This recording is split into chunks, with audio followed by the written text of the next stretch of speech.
Sounds like you can shorten your plea colloquy now, thanks to the Georgia Supreme Court. I heard that as well, but I think I wouldn't do that. Our instructions were still read that just. Please do. What does it say?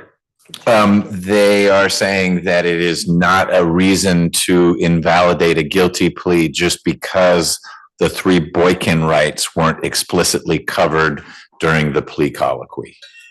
And that's the AJC's distillation of it. I'm sure it's more sophisticated and nuanced, but the thrust of it is it wouldn't be grounds to invalidate a guilty plea if I or the state or someone forgot to say, hey, you have the right to cross-examine witnesses. But I think we'll still do that. Better safe than sorry. All right, we will get started in 1 second.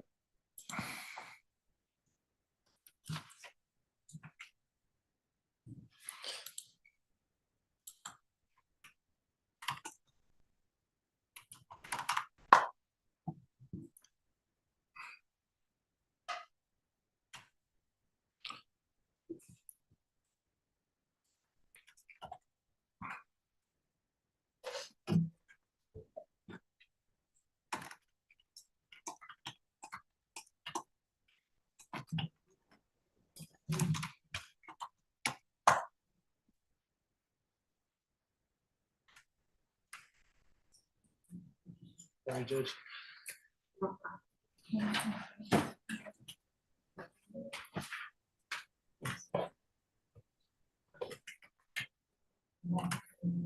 Okay. Thank you.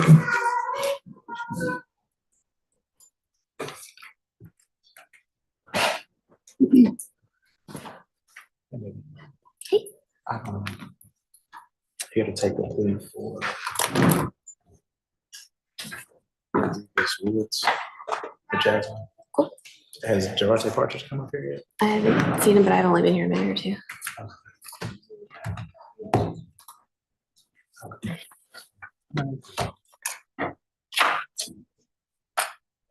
Hey, how are you? Good. Do we have folks up now? Yes, we have all of them. Excellent. Are you giving them time to go back and talk first, or? We're going to call the calendar and see what it is people want to do. Okay. Thank you. Is Deputy Gordon back there, or is he off eating lunch, or what's his deal? I'm stepping in for ADA Willingham on Rodriguez Woods. I'm not sure what position he is. Just make a quick announcement. It's going to be a plea, but I have to run down back to Judge Benton. So whenever. So she's presiding today. What are you doing down there? She had a calendar this morning, and we potentially have a plea on a different calendar. Okay. But you'll be back, and that is. Rodriguez Woods. No, I heard you say the name. I'm just finding that's position 23. Yes. It's Mr. Woods, Judge. I've had conversations and communication with Ms. Willingham about that case. I've talked to my client as well. He's not quite ready to accept the plea at this time, Judge. I don't want to jump ahead and make a announcement ahead of the case being called, but that would be our posture. But I'm happy to make that announcement at this point, Judge. We'll get to it. Is Mr. Woods here? Good, he's here. He's sitting right here. When we get to it, we'll talk about the consequences of not taking the plea right now, because this is his last chance to enjoy his final plea rights, et cetera. Why don't you go where you need to go, Mr. Peoples, and come on back. Will do, Judge. All right. Attorney Partridge, I'm available via phone also. I'll call you, Mr. Peoples. Thank you, Judge. I'll be back. All right.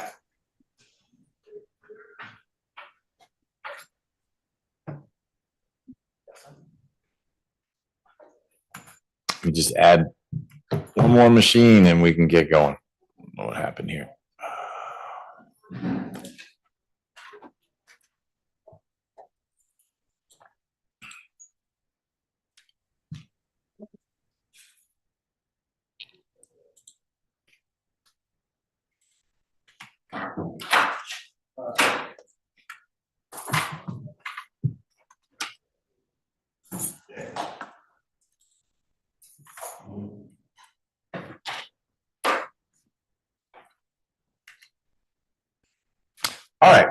We have a trial calendar to call. It's a 1-week trial calendar. The trial that goes out will go out on Monday, the 26th, I think is the date. That's right, the 26th. There'll probably be several cases I call in that morning because sometimes people change their mind over the weekend and they take a plea on Monday morning. But I will send an email out to the lawyers involved based on what happens today. We may have a few more pleas, but otherwise we need to line up a few cases for trial next week.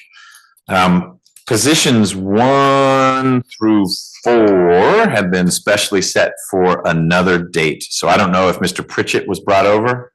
Good. Ms. Riley,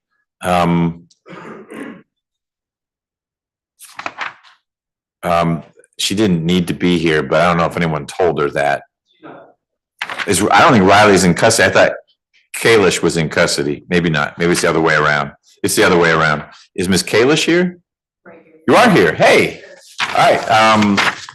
We have specially set your case for April 22. It will be a trial then. What's been relayed to me is that it probably would be Mr. Pritchett and Mr. Robinson who are sitting as defendants, and you and Ms. Riley won't be sitting as defendants, but that's not my decision. That's you and your lawyer and the prosecutor. Mr. Hiles is the prosecutor, but I'm sure Mr. Zimmerman has been in touch with him. You'll get notice to be here on April 22nd. We actually call the calendar on a different date. You'll need to be here for the call of the calendar, and your co-defendants will all be brought over then.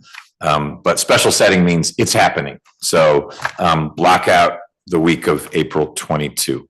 Okay? Sir, You don't need to stick around anymore. sounds good. All right. Thank you. You bet. Travis Flint.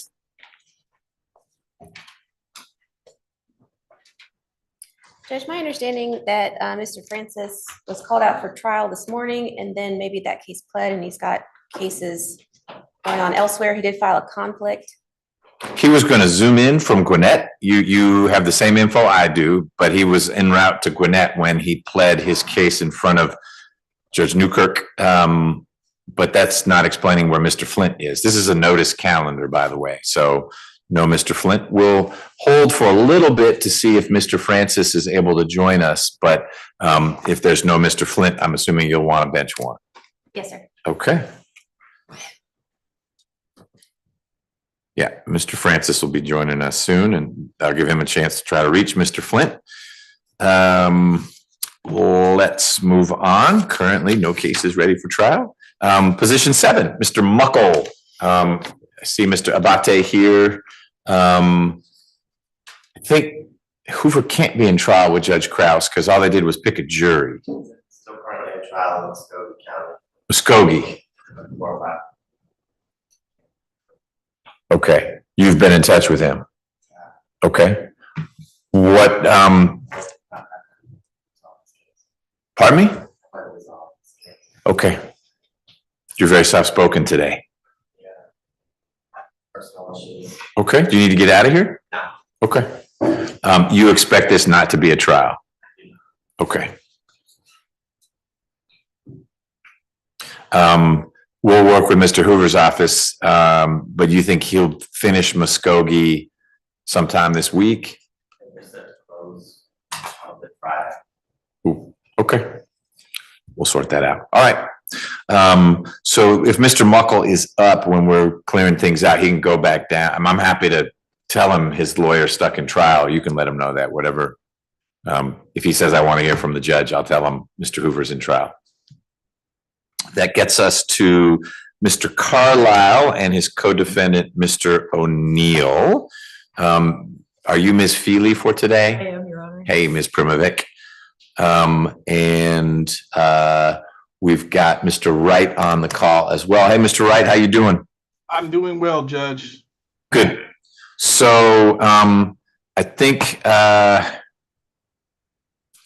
can't remember ballistics. Yes, Your Honor, they're being retested by the new examiner who's taking place in Jay Jarvis, number 2.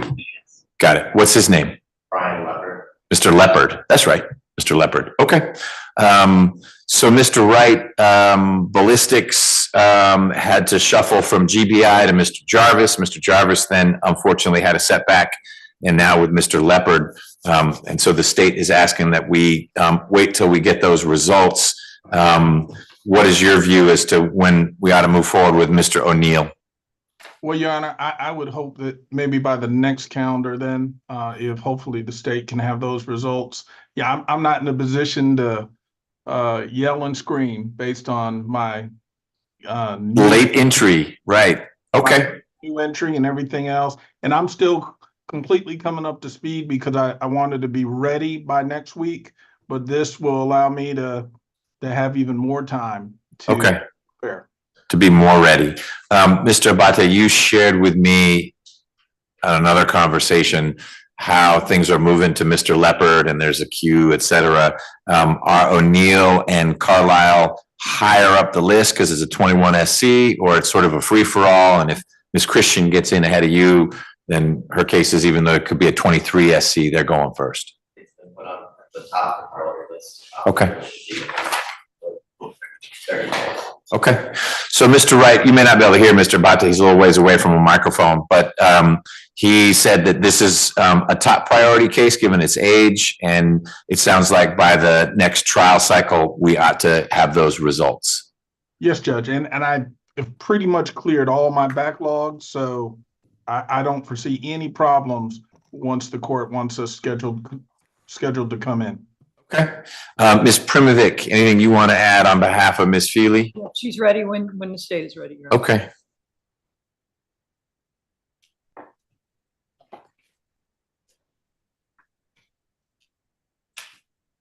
All right.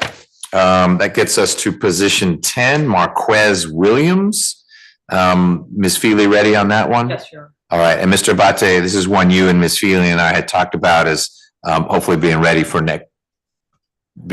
next week. Mhm. Still the case? I expect Mr. Leopard should have the ballistics report by Friday. Okay. And otherwise, you're ready? Yes, Your Honor.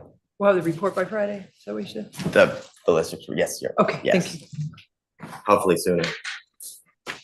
In Your Honor, I hate to interrupt. May I be excused? Yes, sir. Thank you. Thank you, Judge.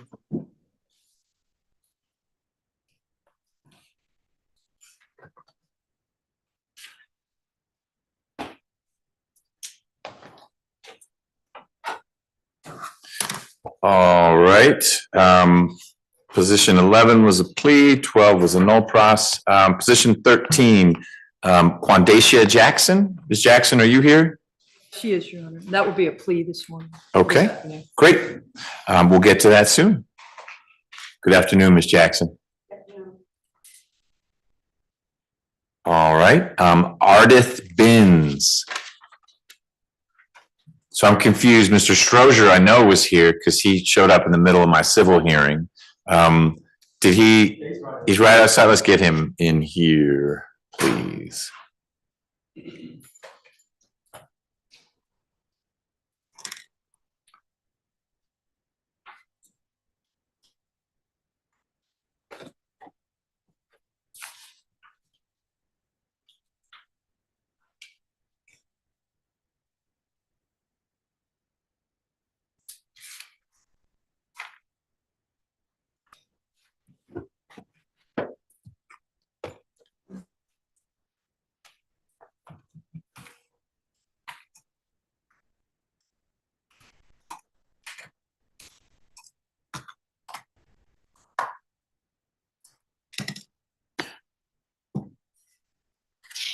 While we're waiting on him, Mr. Chalmers, that's Mr. Partridge's other case. Mr. Partridge, I've received your immunity motion and we are setting that down for a hearing.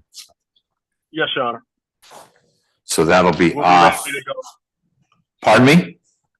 I said we'll be ready to go whenever it's scheduled, Judge. Great. Okay. So that's off this calendar. We need to have the immunity hearing. And then Felix Salmeron is also off. Mr. Mann is back on as defense counsel, Frederick Mann, not Michael. And he has a medical leave, so that'll be reset.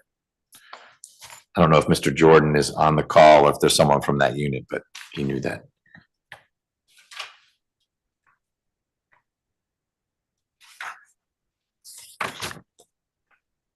Emmanuel Hinton, Ms. Clark, good afternoon. Good afternoon, Your Honor. So you're popular, as is Mr. Hinton. You're on this calendar, but you also may be on the short list for Judge Newkirk next week, because the case is also on the consolidated criminal trial calendar. I'm anxious, as I'm sure you and Mr. Hinton are, to get some closure for him.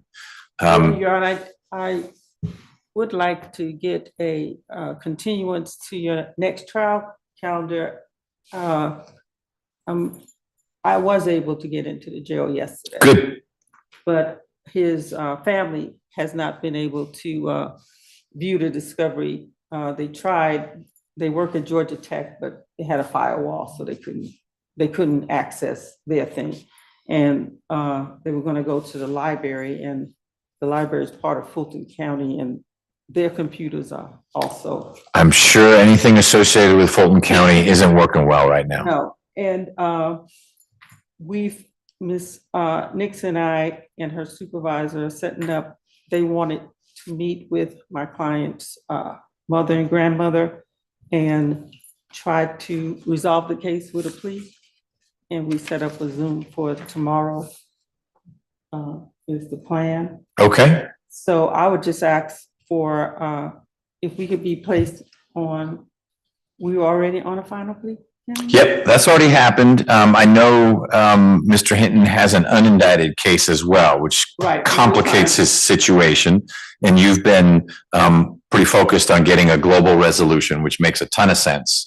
Plead to both, or plead to this, and the state doesn't pursue. However you're going to work it out, not do it in a piecemeal fashion. But we've got this case, it's indicted, it's been on a bunch of calendars, and it's now on a trial calendar. I'm inclined to leave it right where it is, just so everyone stays focused. It sounds like there'll be an important conversation tomorrow with Mr. Hinton's mother and grandmother. And if they're sufficiently motivated, they'll figure out a way to look at that discovery. I know you've spent time with Mr. Hinton. Of course, he's here now. He's here now, so you can talk with him more. But I don't want to forego the opportunity, if it presents itself, to resolve this. And if Mr. Hinton, he can decide if he wants a trial or not. And now's the time to work through that. So for now, I'm going to leave it on both my list and Judge Newkirk's list.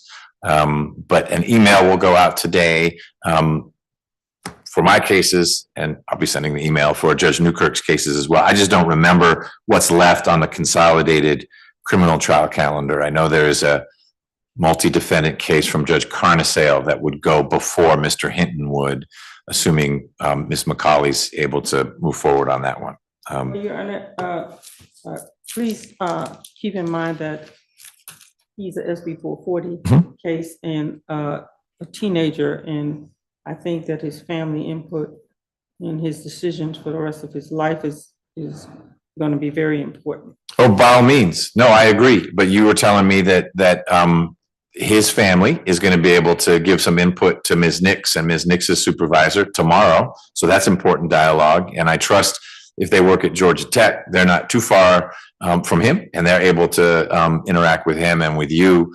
And people can be pretty focused over the next few days about which decisions make more sense for him. Okay. Do you want us to keep Mr. Hinton up so you can talk with him? Yes. Okay, we'll do that. Sure. Tiffany Turner, Ms. Turner.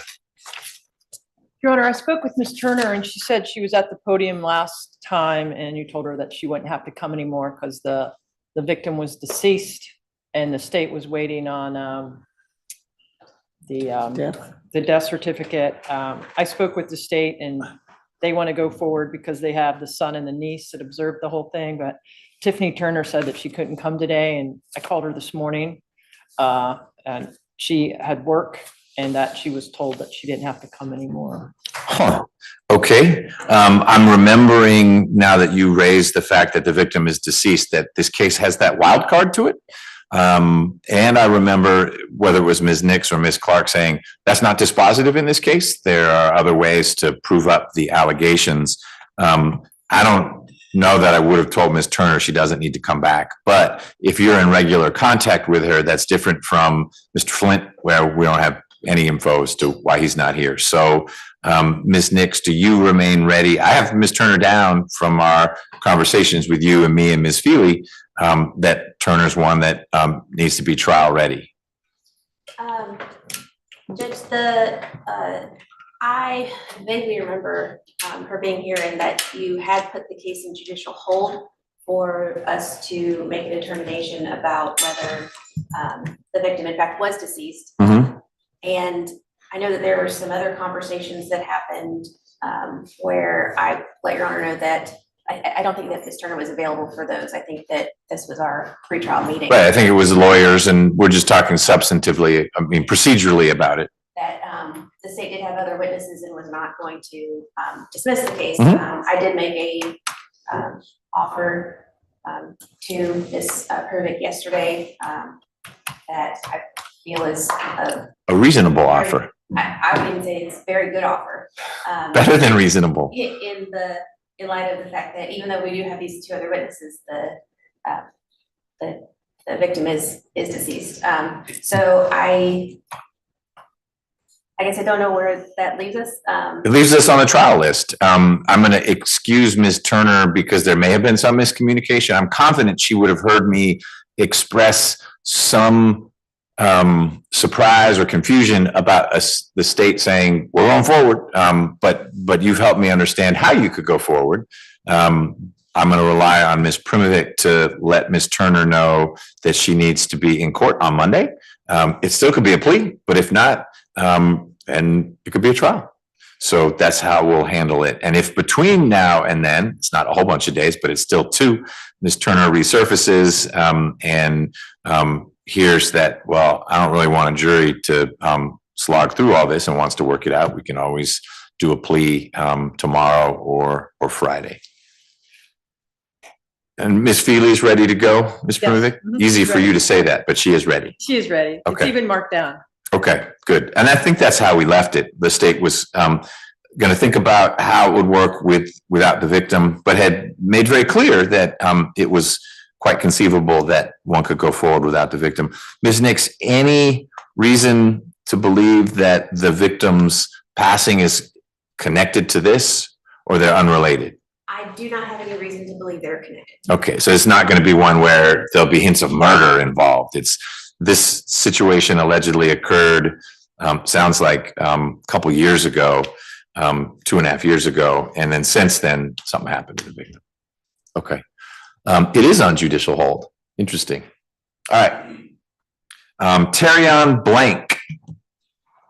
Judge, that's my case. I will. He's here.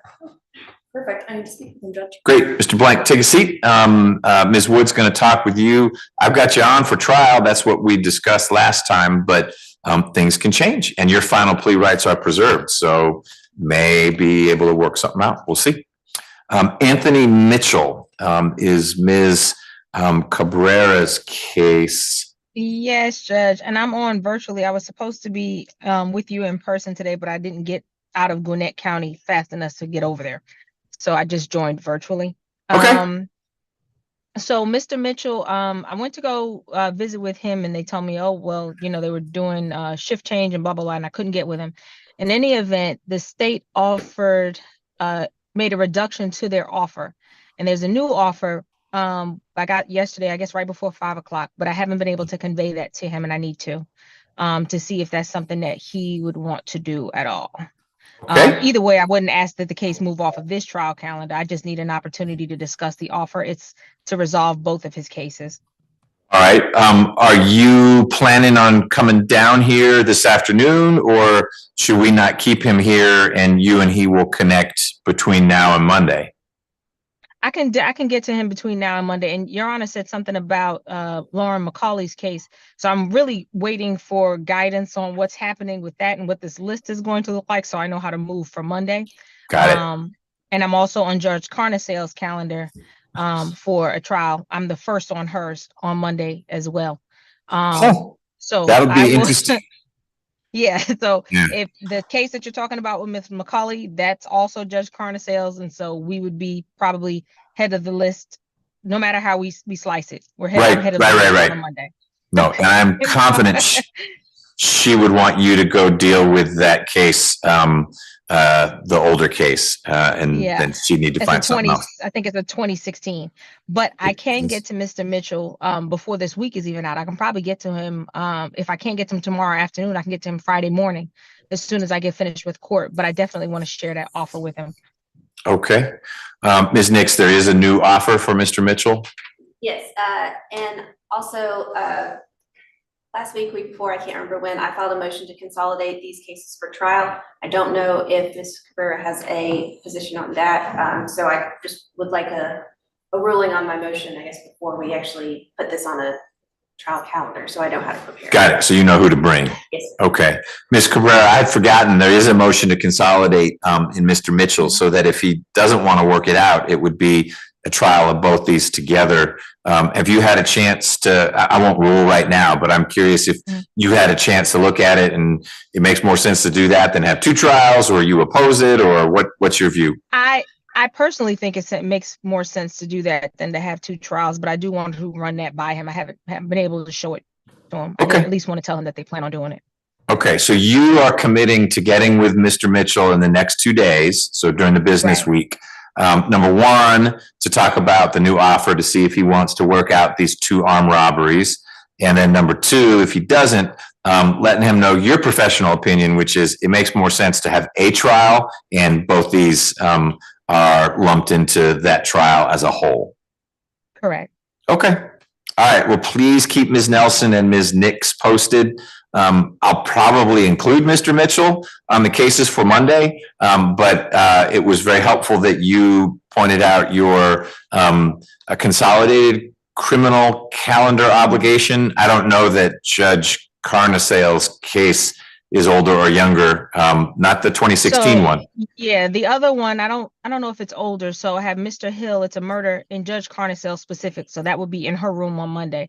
Yeah. But then the case with Lauren McCauley is a 2016, and that's on, I think, the consolidated calendar. It is, and it would be first out on Monday with Judge Newkirk, assuming it's a go for, and it needs to be a go for, I think, for everyone. So that would trump all these other ones, and that's where you would be. Okay. Okay. Well, you're juggling a lot, but please let us know how the conversation with Mr. Mitchell goes. Okay, absolutely, Judge. Thank you. All right. Bye-bye. Bye-bye. Ms. Nix, thank you for flagging that consolidation point. I need to deal with that.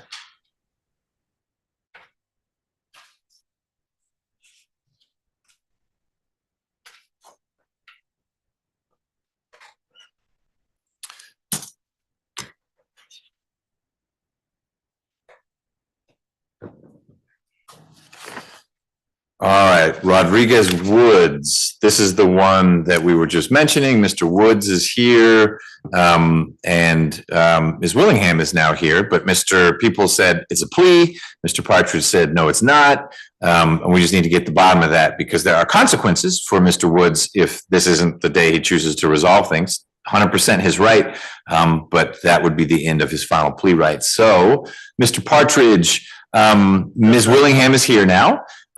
You are in the Partridge Mobile. Mr. Woods is here. Do you and Ms. Willingham want to talk some? I would like to, Judge. She's saying yes, you want to talk. So she's going to give you a call. That's more than fine, Judge. I have a Henry County Zoom and plea. If I could potentially jump on that and head towards the court, maybe we could work this one out upon my arrival. Okay. If that works at all for the court.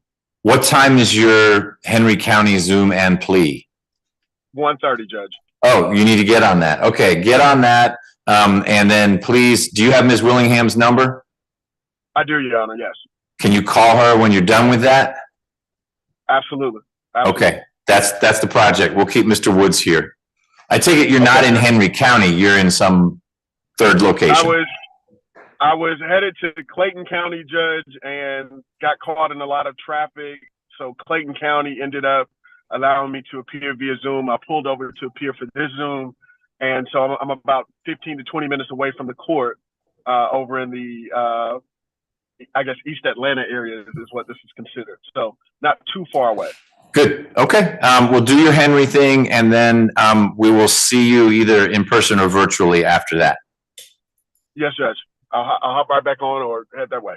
Okay. Thank you. Thank you, Honor. Does that work for you or Mr. Peoples? Yes, Judge, I'm gonna go back to the training, but I have my phone with me, so I'll pop back over when I need to. Great. Are you training someone or being trained? No, I'm being trained. On what? Domestic violence risk assessment. All right. Sounds good. So Mr. Woods, your lawyer and the prosecutor are going to keep talking. Ultimately, you and your lawyer are going to talk because this is a decision for the two of you, not for the prosecutor. But they're hopeful that maybe something will work out. But that's your call. Okay. So you just hang loose. It may be Mr. Partridge actually shows up here. But at a minimum, he's going to want to talk to you on the phone, and then we'll get him back on Zoom. Okay. All right. Mr. Strozier. Good afternoon, Judge. Hey, how are you? I am truly blessed, Your Honor. Some days I need to remember it. Good. How is Ms. Binns doing? I can't find her. I need login information. For the Zoom? Yes, sir. Okay, we'll get that to you. Yes, sir. And how do we go about doing a plea by Zoom? If she's not going into custody, she can be right where she is. She's not. Great. Then she'll just get. We don't lock people up for disorderly. Okay. Generally. Then she will be where she is, and you can be in here. We'll get you situated in front of one of the cameras, so she can see you, and vice versa. So that's really all that needs to happen. You don't need to worry about the paperwork. Oh, like that. That's my next question. Yeah, don't worry about the paperwork in that case. I will get the Zoom information to you. You can share it with her, and when she gets on, we'll move forward. I would be much appreciated if we could do it sooner rather than later, because I wanted it for Forsyth as well. Judge Dunn's looking for me. Got it. So I got to finish getting through the calendar. Then I'll get you that Zoom information, and as soon as she's on, we can roll with that. Okay. All right. Ms. Nelson is emailing the Zoom information. So whoever's got access to your email account will have that. Okay. All right. Do it right now. Thank you. Yep. Okay.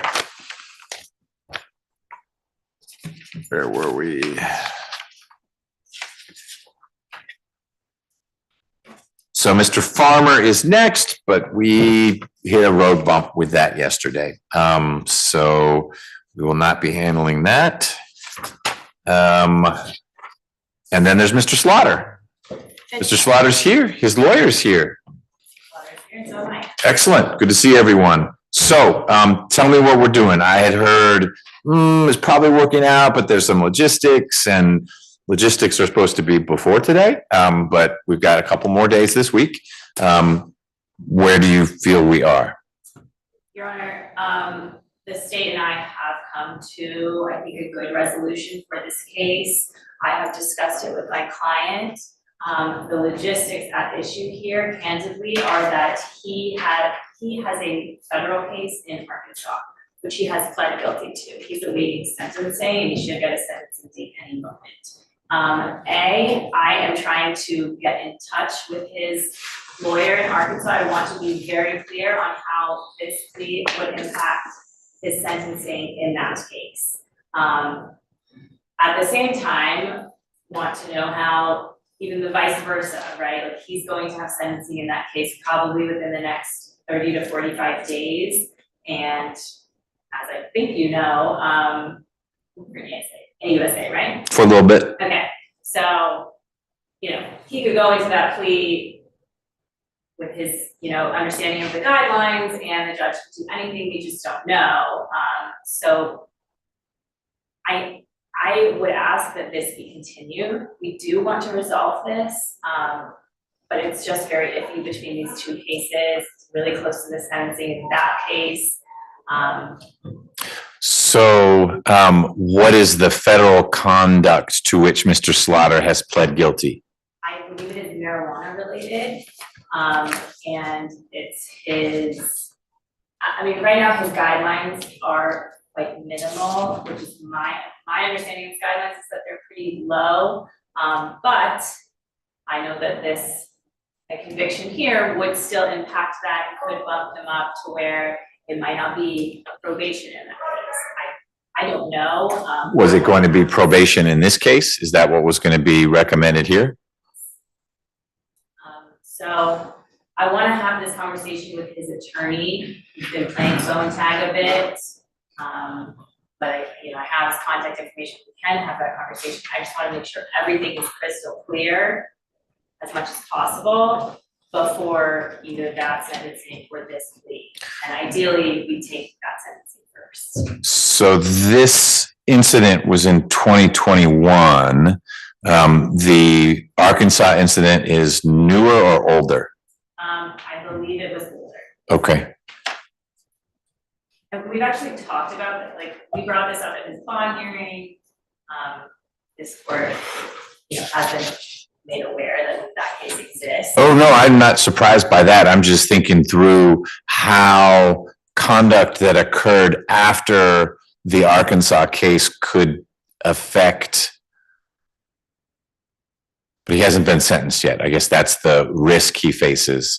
It's not like this could be a violation of anything, but he doesn't have anything yet. It's just that's moved slowly. Well, he's entered his plea. He's gotten, the PSR and everything. It's really just they're waiting for that sentencing date, and they seem to believe that it wouldn't be any more than like 45 days from now. Okay. And currently the expectation is that he would just be on supervised release or probation or whatever, not going into federal custody. Yes, that's where his guidelines are. Okay. Obviously, the judge can do anything he wants, but Are there co-defendants in that case? so are there co-defendants in your case? Yes. Yes. How many?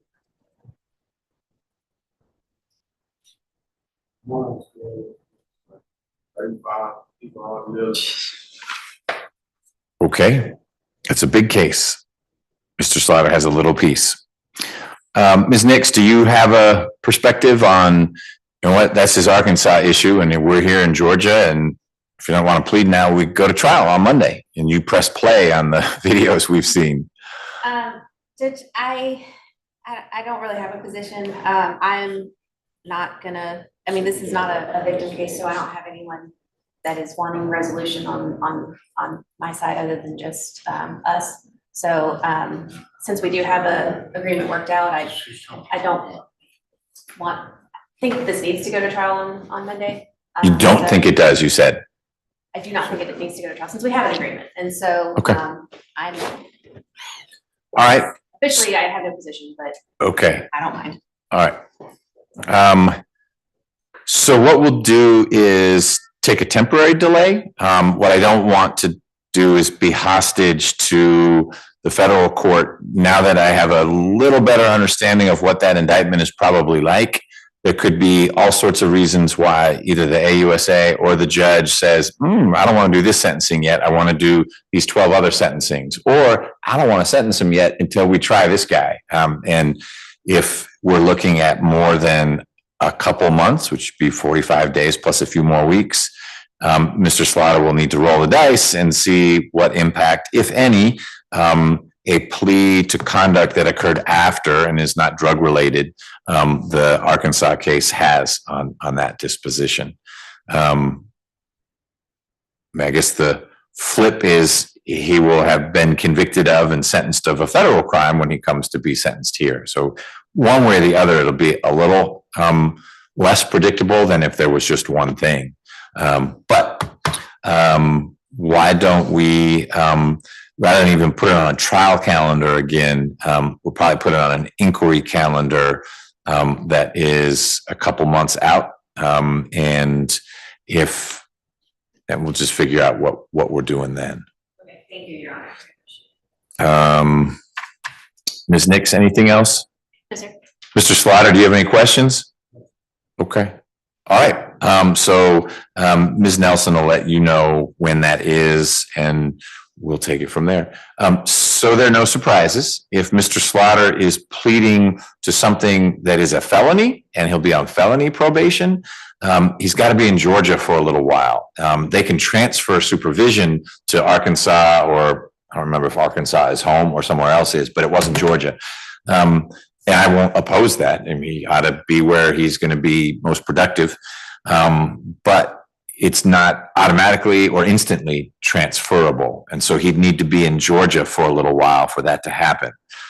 So that's something else 2 months will help with, is thinking about, hey, who can I hang out with for a few weeks? And you can talk with probation to figure out, is it 1 day? Is it 10 days? But he'll need to be a Georgia resident. I don't mean that officially, but staying in Georgia, because he'll be supervised by Georgia probation, DCS, until Arkansas or wherever says, great, we'll take the case. And this isn't one that is not a molestation case where they'd say, well, you should stay in Georgia. But there are some procedural hurdles it has to clear. And I just don't want that to be when we take the plea, oh my gosh, didn't know that. And now we need more time. You're getting your 2 months notice now.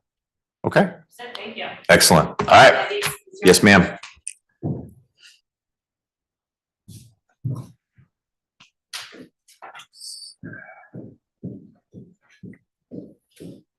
Judge, I wanted to go back to Mr. Farmer. All right, give me 1 second.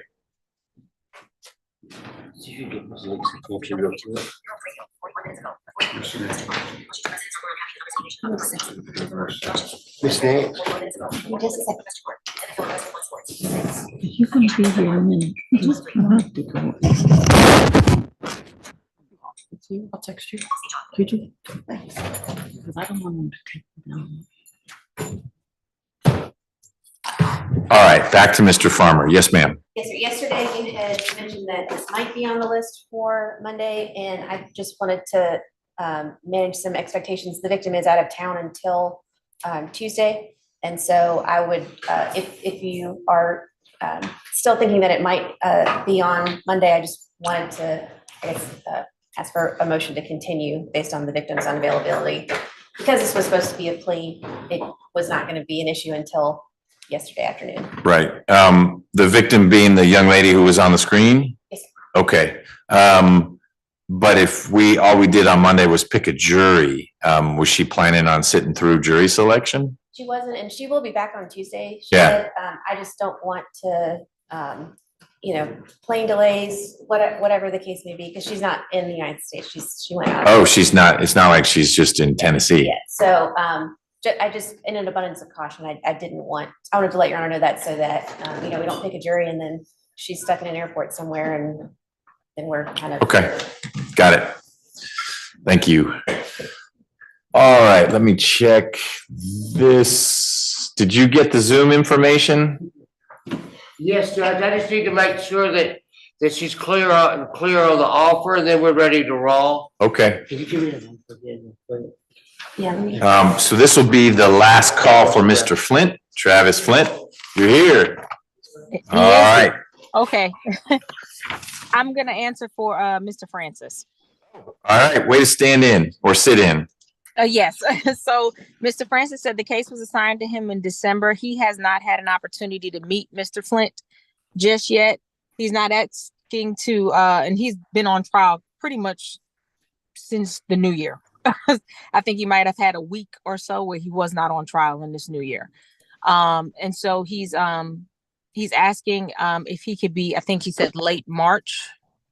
Let me go back to his message. He can be ready for him late March. He is not available the week of April 15th through the 19th. He's on leave, but he's just asking to be late March. He has not had an opportunity to talk to Mr. Flint yet. He hasn't been in touch with him. And I don't know if Mr. Flint can give contact information. He sure can. He'll give it to me before he goes, and then I'll get that to Mr. Francis. Poor Mr. Flint. I have mixed feelings about Mr. Flint, but in part, he's been bounced from lawyer to lawyer, not his fault. And this is not Mr. Francis's fault either, but I've had to pass his contact information on to the C3 world a couple times. Right. Neither of his cases is particularly serious, but we do need to resolve them. So I'll get his contact information and send it to you and Mr. Francis. And I guess Mr. Francis isn't saying put it on a trial calendar, although that's where it will go next. He just hasn't had a chance to work with Mr. Flint to see if it makes sense from his professional judgment to try a possession of marijuana case, or if that's something that would end really, really poorly for Mr. Flint. So we'll work through that. Okay. Thank you. You're welcome, Judge. So, Mr. Flint, you've done it before, but do it again just in case it's changed. Email and phone number, please. Legibly.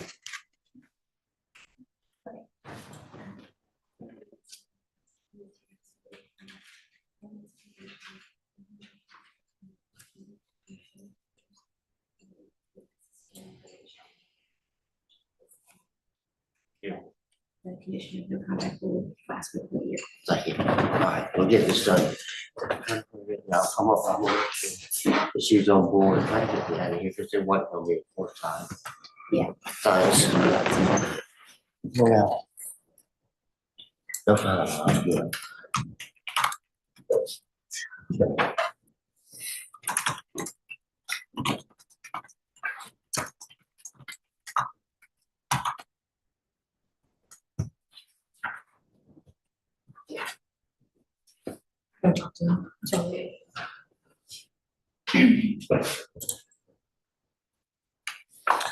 All right. So gosh, there's still a few moving parts. Ms. Binns is going to be a plea. We don't know about Mr. Woods yet. Ms. Jackson's going to be a plea.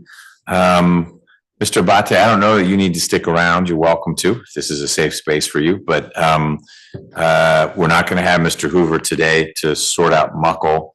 And you'll be getting ready on Mr. Williams. I owe both sides the Jackson Deno, but that was one where we basically just wanted to make a record of that. Anything else from you? No, Your Honor, and the lead detective is Detective McClure. I'm trying to work around his FMLA leave. He had a child, but Oh, right, in the Williams case. Yes, Your Honor. Okay, we can, whatever day works for him, we'll do that. Will you be handling this next week, or are you gonna not be handling it? TBD? Yes. Okay. All right. Have the excuse. Yes, sir. Good job on that.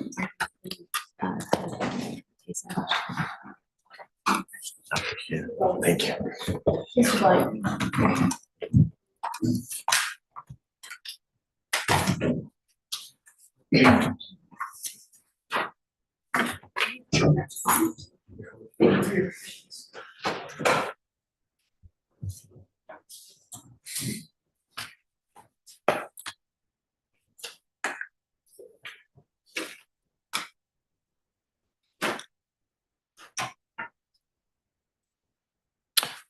Mr. Flint, just want to make sure I can read it. The first number is, it's 704 or 709? 704. All right.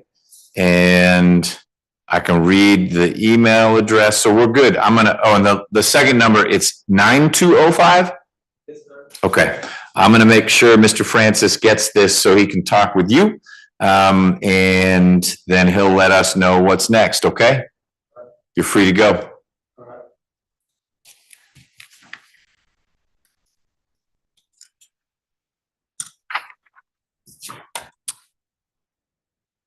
So should we do Ms. Jackson? I don't know where, it may be that Mr. Strozier is talking to his client. I think so. Okay.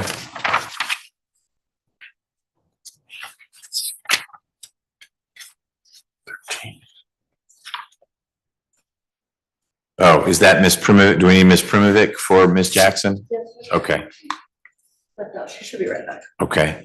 So I didn't call any case that any of you all were involved with. Are you here for someone in custody? Okay, ma'am, you're here for? Carlisle. Oh, everyone's here for Carlisle. Okay.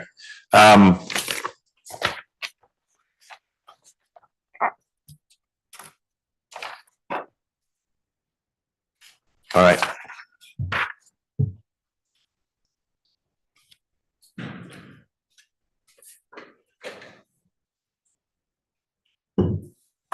I will be right back, and we'll take those, please.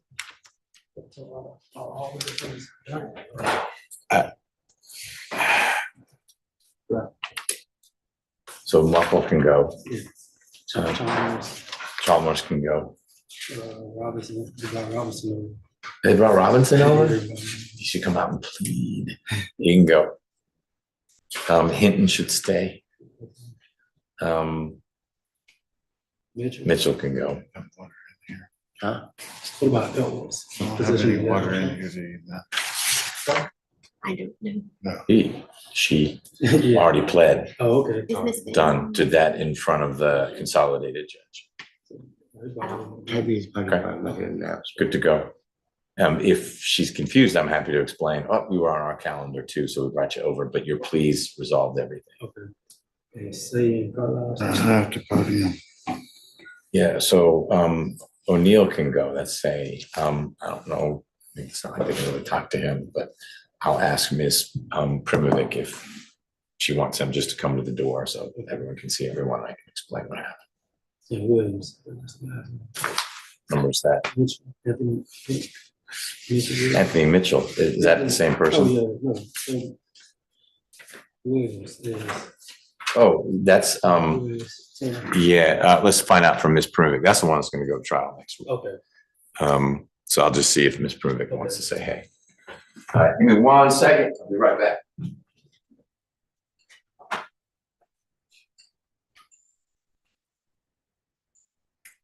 What's missing next too?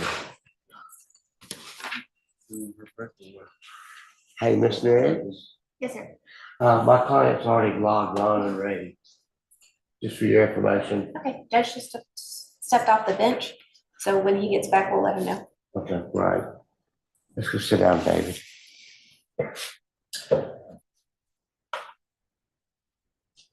I appreciate you working this thing out. Yes, Get sir. rid of it. Need to get rid of about 5 more real quick. You know how your plate sometimes gets too full? I don't know what it's like to not be too full.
Judge, I think we're ready for a plea on Ben's. Let's do it.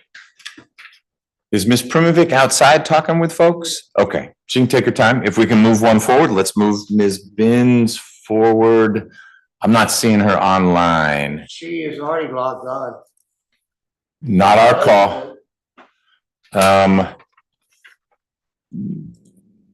Nope. Call Charles real quick, David. Well, let me know what's the meeting number that you have? What was emailed to you? I mean, Ms. Nelson just emailed it to my office a few minutes ago, and it was forwarded to my client. Okay. She's supposedly logged on. Okay, she's not, and we don't do the waiting room thing, so if she did it the right way or got the right numbers, then she'd be in. She's not in. Correct. Okay. Call Charles immediately. Huh?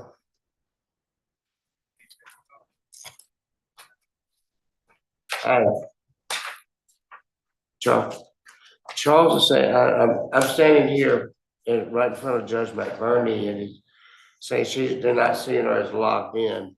They don't do the waiting room thing. He says she.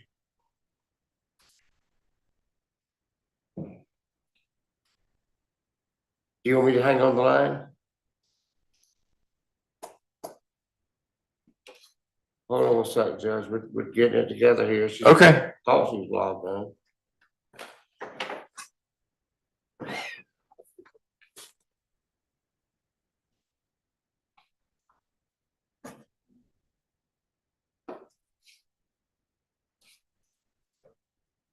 All right, Ms. Nelson sent it again, so should be able to figure this out. She's sending it, she's resending it? Yep. Ms. Nelson's resending it in abundance of caution.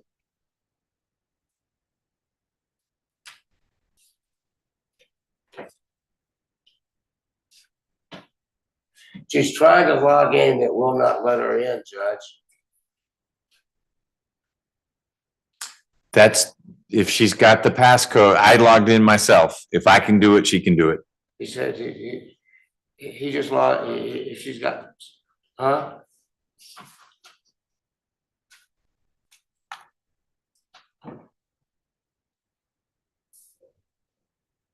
How about calling Ms. Binns? My office has got her. Okay.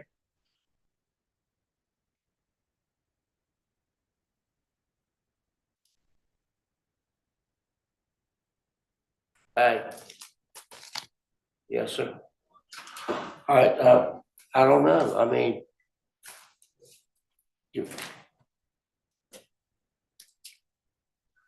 all right, I'm gonna go outside. Come on, I'll be right back, Judge. Okay. To be clear, I didn't say Ms. Binns could not be here, so she needs to figure this out. Okay.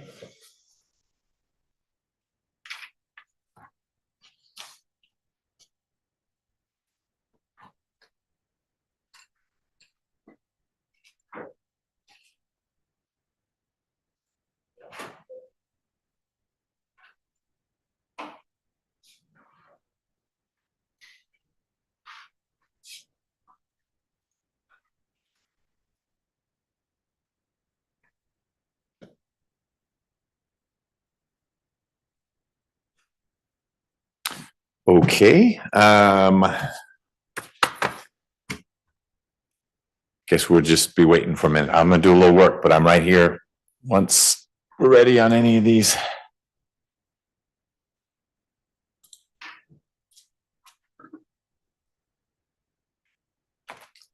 Do you know if Ms. Primovic, a couple things. I'm ready if you are to do Ms. Jackson's plea. Do you need to tell Mr. Williams anything? Yeah, I would like to tell him. Good, so he'll stay up. And then Mr. Carlisle has a couple folks who came for him. And my thought was I could at least bring them to the door to explain what's going on. I know you could do that better than I, but then at least people can make eyeball contact with each other. Yeah. If that's all right.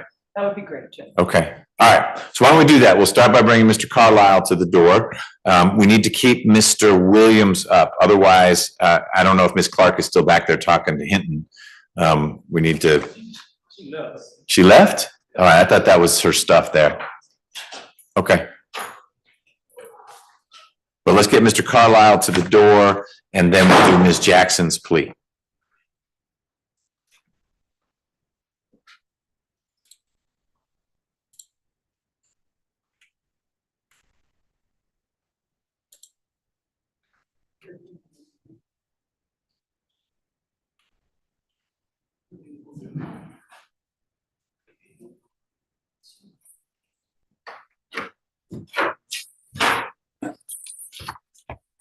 Hey, Mr. Carlisle. I'm well. You remember me. I'm Judge McBurney. We spent not enough time together because we haven't had your trial yet. But I want to let you know what's happening with the case. I think Mr. O'Neill got brought over as well. His lawyer appeared virtually. Your lawyer, Ms. Feely, is actually on leave today. She's available next week, but she has a colleague back there, Ms. Primovic, who's here talking with some of your friends and family.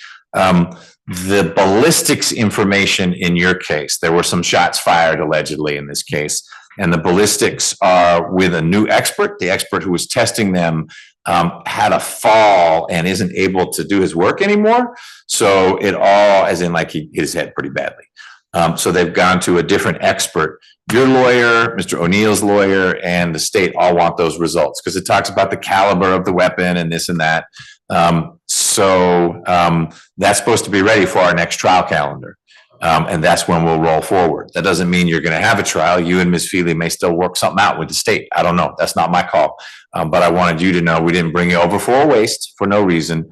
It's just this is when we got the update from the prosecutor that all that ballistics information has gone to the new expert so he can test it.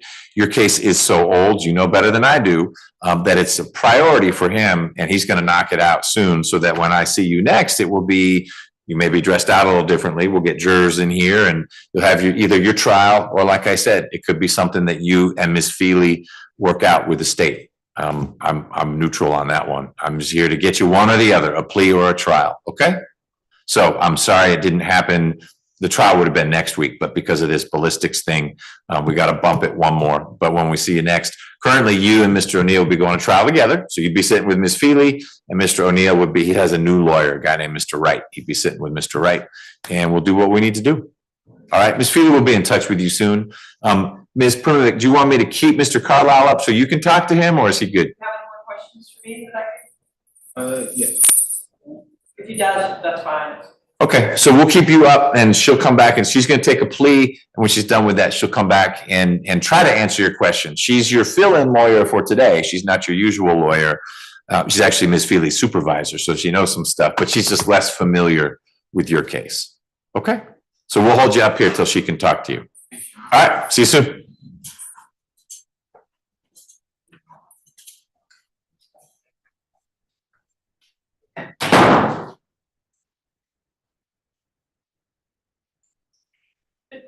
When is the next trial calendar do you expect? Is it March or? So the March calendar has already been published and this isn't on it. So it would be the April calendar, but it will move to the top given its age. I don't think we need a special setting. Obviously, Ms. Feely is always available, but Mr. Wright was making it sound like he doesn't have conflicts anymore. So that's the plan.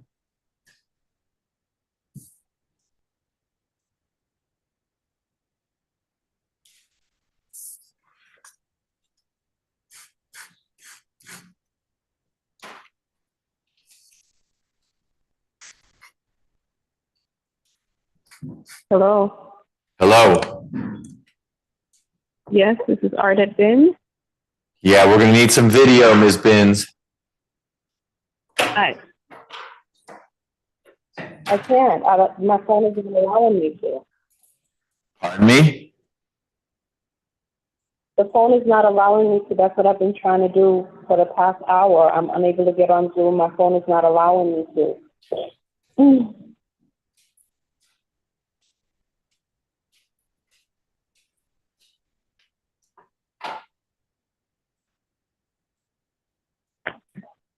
You don't have any other way of connecting to this Zoom call for your trial calendar for which you've had notice for over a month?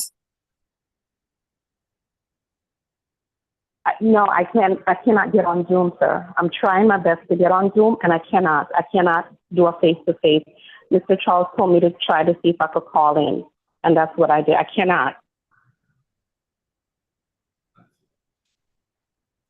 Is there a reason why you're not here in court today? Should I get Mr. Sturgeon? Because is the attorney there? Because I was under the impression that today was going to be Zoom, and then if I decided to go to trial, that you was going to put it on the calendar, and I had to bring my son back to school. I had to bring him back to school. I don't live in the state of Georgia. My son doesn't even live in the state. We're bringing your lawyer in, and he can try to make your case for you.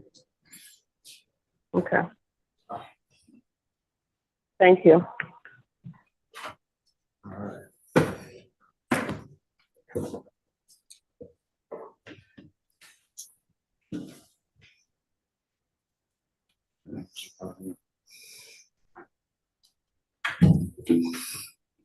All right, so Mr. Strozier, we've got Ms. Binns. She is saying that the only way she can connect with us is with audio.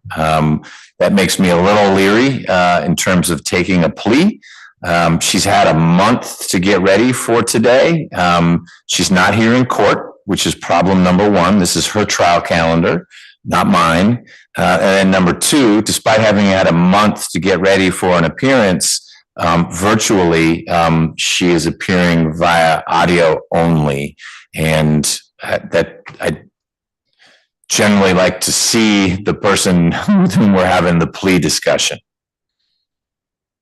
So I don't know what you talked with her about. I don't want to put her on the spot. You're her lawyer, but I'm trying to figure out how best to proceed.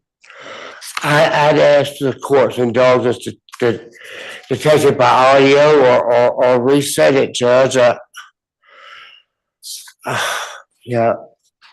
I'm not sure. I have no insight as to why the technology isn't working. I'm the worst person in the world with technology, but I hear you. I'm not asking you to solve it technologically. I'm just wondering what you and Ms. Binns discussed such that she thought it would be okay to appear, one, remotely, and two, without video. I did not tell her that she. I did not tell her that she could appear any such way. I think she got that from the comments that she heard from you, Judge. She made an assumption, but nevertheless, if she'll say something, I'll recognize her voice. To authenticate it for the record, Ms. Nix, are you okay proceeding with Ms. Binns as voice only? I want to say no. What I would propose is, I know we've got a court date tomorrow and Friday. If we could, because this is going to be a plea, perhaps we could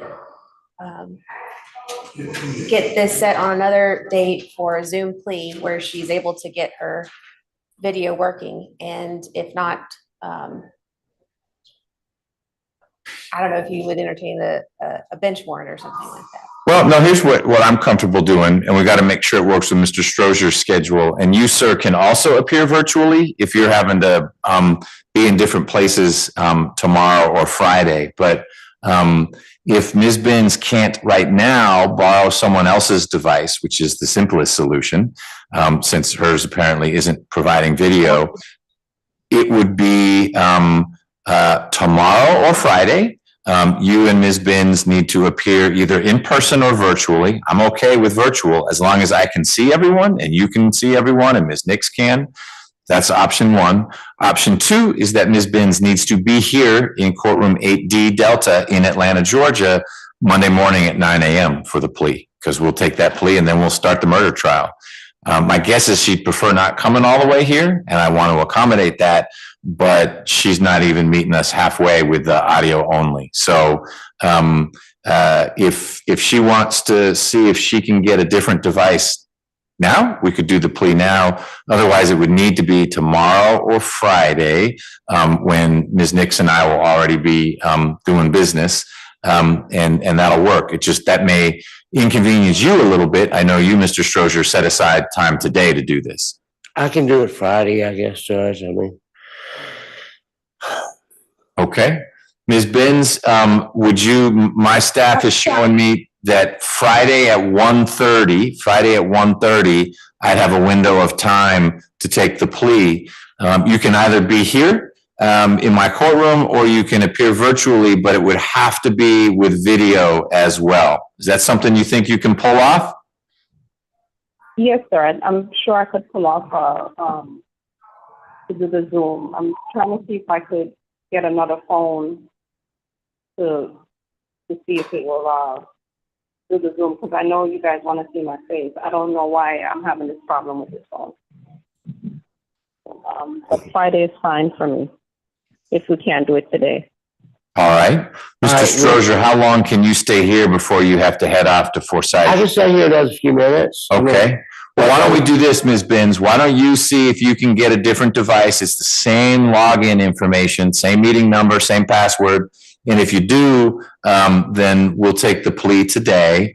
Otherwise, it's on my calendar now for 1:30 on Friday. It's 1:30 Eastern Standard Time, Friday. And it's fine for you to be virtual, but you'll need to have video. If you aren't there at 1:30, then you need to be here in person at 9 a.m. on Monday morning.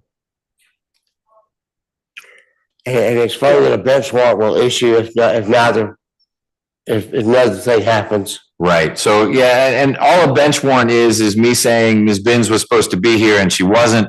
But it's a warrant and it's nationwide. So if you were to unfortunately run a stop sign and get pulled over, then you go into custody and they'd bring you to Atlanta. And all that is unnecessary given how I understand this case is going to resolve.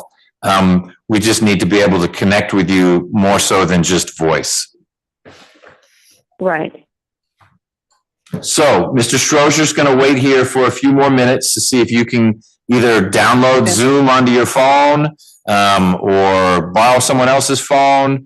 But the Zoom app on my phone works, and I am, like your lawyer, a technological Luddite. So if I can make it work, I generally assume other people can. So you explore that, and then if you can't, let me know. I want to hear from you one more time today, and that'll mean we're locking in Friday at 1:30. Judge, will you ask her if 15 minutes may help us? Yeah. Do you think if we turn to do something else for 15 minutes, that it might get you a chance to get a different device? Yes, sir. Okay. Let's do that. You be at ease. And should we do Ms. Jackson? Let's get stuff out. Great. Okay. All right. So you can sign off and you sign back in. Okay, thank you. Okay.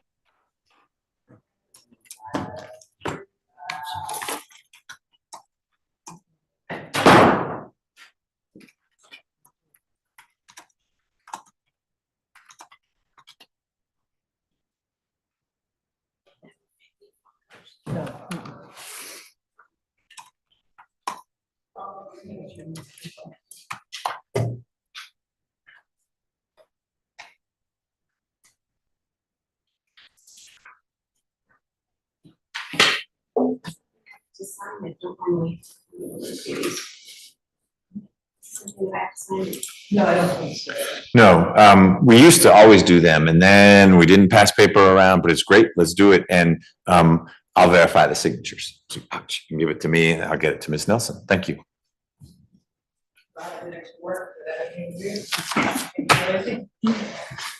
You know what? You got to autograph a lot of things, or at least Ms. Jackson did. All right, Ms. Rivers, are you ready? Yes, I am, Judge. Good afternoon. Good afternoon.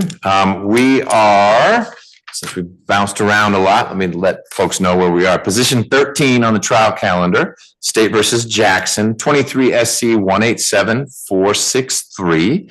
Ms. Jackson is here with Ms. Primovic and is prepared to enter a plea. Ms. Nix is handling the case for the state. Ms. Jackson, in a moment, Ms. Nix will put you under oath. Once you're under oath, make sure you answer all her questions and mine. If you've got any questions, it's real important that you tell Ms. Primovic or me so that one of us can answer the question for you, okay? Yes, sir. All right, Ms. Nix. Thank you, Judge. Ms. Jackson, please raise your right hand.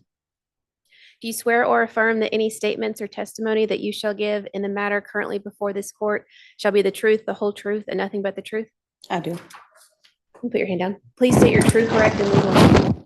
Quindacia Mieria and Tiana Jackson. Please spell your name for the court reporter. Quandashia. You can put your hand down now. It's good. You're under oath. Last name Jackson, Jackson. Are you at this time taking or under the influence of any medicine, drugs, or alcohol?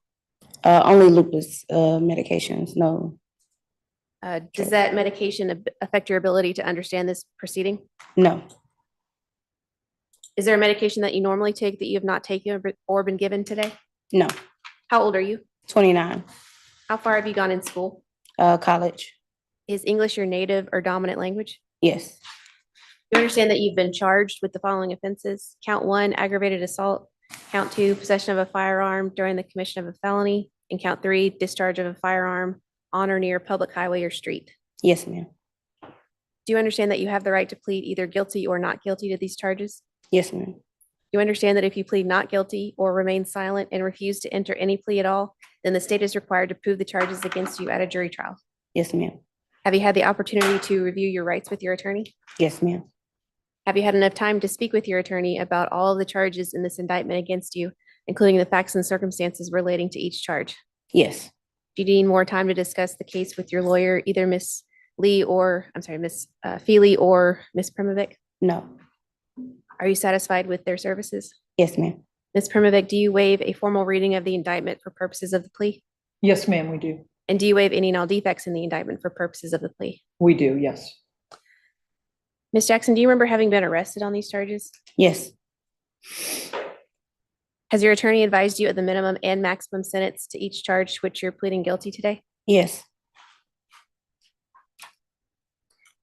Do you understand that today you're entering a negotiated plea of guilty, which means that the state will recommend the following sentence to the court?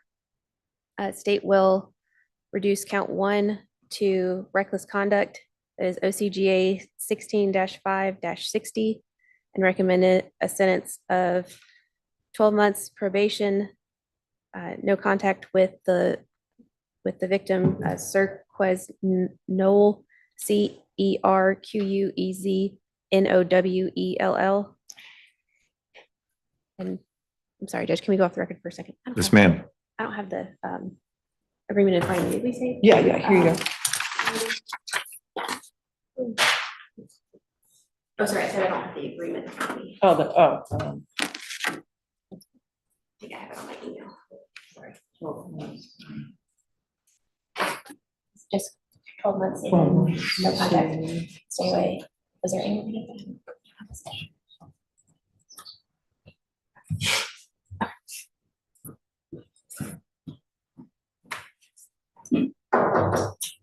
Sorry about that, Judge. We can go back on the record. Okay, we're back on the record. So no contact with Cerquez now, and stay away from the incident location, which is 1903 Drew Drive Northwest in Atlanta. As to count 2, the state recommends a reduction to unlawful carrying of a weapon, which is OCGA 16-11-126, and the state recommends the same sentence as count 1 to run concurrently. As to count 3, discharge of a firearm over a public highway, the state recommends the same sentence to run concurrently. Do you understand that that is the recommended sentence? Yes. Yes, ma'am. Do you understand that the court is not required to accept the state's recommended sentence? Yes, ma'am. Do you understand that the court has the right to sentence you to a maximum possible sentence on each charge? Yes, ma'am. Do you understand that since there are multiple charges to which you're pleading guilty today, that the court also has the right to run those sentences consecutively? Yes, ma'am. Has she retained her final plea rights? I'm sorry, I didn't check that before. She no longer has her final plea rights. Okay. Do you understand that if the court decides to order a sentence that differs from the negotiated plea you're expecting today, that you do not have the right to withdraw your plea of guilty? Yes, ma'am. Are you currently on probation or parole anywhere? No, ma'am. Do you understand that if you are placed on probation of any kind, you cannot violate any criminal laws of any governmental unit? Yes, ma'am. Do you understand that if you are placed on probation, you must follow all the special conditions of your probation? Yes, ma'am. Do you understand that if you fail to follow all the special conditions of your probation, then you'll be subject to revocation of that probation for the balance of your sentence? Yes, ma'am. Do you understand that you are not allowed to possess or use a firearm while on probation? Yes, ma'am. Are you a United States citizen? Yes, ma'am. Do you understand that by entering a plea of guilty today, you are waiving any and all defenses, including any mental health defenses? Yes. Do you understand that by pleading guilty, you are giving up the following rights: the right to a trial by jury, to remain silent, to confront witnesses against you, to the assistance of counsel, to the presumption of innocence, and the right to appeal if convicted of these charges at trial? Yes. Is it your decision to waive these rights and enter a guilty plea today? Yes. Has anyone forced, threatened, or promised you anything to get you to enter a guilty plea? No. Is it your decision to enter a guilty plea because you are in fact guilty? Yes. How do you plead to the charges of reckless conduct, unlawful carrying of a weapon, and discharge of a firearm near a public highway in indictment number 23 SC 187463? Guilty. Is this guilty plea freely and voluntarily given with full knowledge of the charges against you? Yes, ma'am. Do you understand that you have only a limited right to appeal this guilty plea conviction? Yes. Do you understand that if you wish to challenge the voluntariness of your guilty plea, you must do so by filing a habeas corpus petition? And since these are misdemeanors, you have only 12 months from today to do so. Yes, ma'am. Judge, had this case gone to trial, the state would expect the evidence to show that on or about February 18th, 2019, while in Fulton County, there was a fight at a apartment complex involving the victim, Cirquez Nowell. The defendant, Ms. Jackson, was observing the fight and in possession of a firearm. She fired that firearm in the air in, I would call it a warning shot, in order to break up the fight. This was on private property, and so she is not allowed to possess the firearm on private property, and was within was near a public highway. The firing of this firearm was reckless, and therefore those are the charges that we have agreed to. Got it. So your sense upon further review of the record is that the shot was fired in the air, let's break it up, as opposed to fired at, which is the original allegation. Yes, sir. Okay. All right. Pretrial services, thank you for hanging with us on this. Do you have any criminal history information for Ms. Jackson? Yes, Your Honor. Ms. Jackson has 3 arrest cycles beginning in 2014. There are no felony convictions and no first offender act as well. The last arrest was in September of 2019 for unauthorized discharge of firearms within 50 yards, and that was a misdemeanor. Nothing further, Your Honor. Great, thank you. Ms. Primovic. I believe that would be this one, and then it got upgraded to felony. That's what it sounds So like. that's why it took like 4 years to get this indicted. Your Honor, this did, it was kind of a melee over there at the apartment. And when Ms. Jackson saw someone coming after a friend with a knife, she's saying that she shot down. But either way, it was a warning shot for everyone to just stop and stop with the knife and to move along, which is what happened. She knows that she shouldn't have done that. She's thankful that the state has seen the case the way that she did it, and we appreciate them reducing the counts and giving her probation. Ms. Jackson is unable to work at this moment. She has lupus and rheumatoid arthritis really badly now, And it's difficult for her to work and get around, and her hands are acting up. I don't know on private probation if we can suspend or reduce any of her probation monthly fees. I don't know if you can do that, but we would ask for that, Your Honor. I think it's maybe $48. It's expensive. Sure, it's not zero. It's not zero yet. So we would ask for a reduction or to have it suspended for some months that you would seem fit, Your Honor. Okay. Ms. Jackson, do you get disability now, or are you going to be applying for that? I was denied twice already, so this will be my third time this week to apply. But right now, I'm just living on my savings. Okay. Do you have family or family members that can help you get by, or what's the plan? Actually, I'm the one in the family that helps everybody else. So it's just me and my son right now. Like I said, I'm living off my savings. So how old is your son? He's 14. Okay, so he's in school? Yeah. Good. Where does he go to school? John Lewis and Victor's Academy. Okay. When were you last able to work? My last day of work was December 18th. Of just this past year? Yes. Oh, so you were working up until fairly, which is why you have savings, because you've been working for a while. Yeah. But it just got so bad, the arthritis and the lupus, that working. Yeah, my hands are starting to form like weirdly. Yeah. And painful. So. Okay. All right. Well, I'm very sorry about that. Do you have any questions about anything we discussed? No. Okay. You understand that while you're under sentence, you can't have any firearms in your household or anything like that? Yes. All right.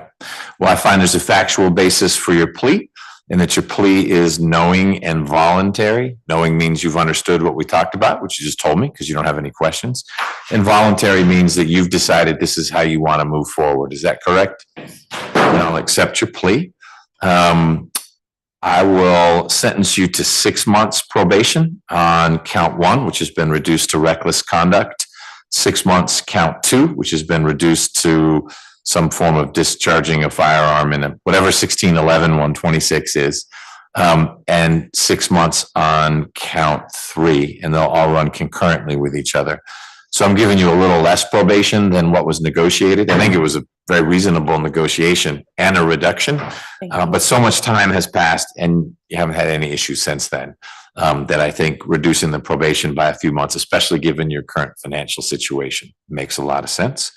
Was Mr. Noel someone you knew, or was that a stranger to you? I actually didn't know any of them. I knew them through Miss Cato. Okay, I don't know who that is, but someone who's involved. Yeah, she was involved. in the She was a mix. friend of mine. Okay, She was on the other end of the knife, the wrong end of the knife. got it. Hence the warning shot and leave my friend alone. Well, Mr. Noel was one of the people out there. If you ever see him again while you're on probation for 6 months, you need to leave him alone. And then that address on Drew Drive, that's not where you live. No, I recently just moved October, so I'm not in the area Good. anymore. So for the next 6 months, stay away from that apartment complex. If you've got friends there, they need to come see you. Okay. Ms. Nix, can someone in my office sign the indictment on your behalf indicating the plea? Yes, sir. Ms. Primovic? Yes, sir. And is it all right, Ms. Jackson, if we sign for you indicating your misdemeanor plea? Yes, sir. And finally, this plea of guilty form where you acknowledged all your rights. Did you sign it, Ms. Jackson, after you had a chance to talk about it with Ms. Primovic here on page 4? Yes. And Ms. Primovic, you signed it on the 5th and final page. Yes, sir. Great, I'll make that part of the record. Ms. Primovic, will you be getting the misdemeanor probation reporting instructions and you'll pass them on to Ms. Jackson, or do they go directly to Ms. Jackson?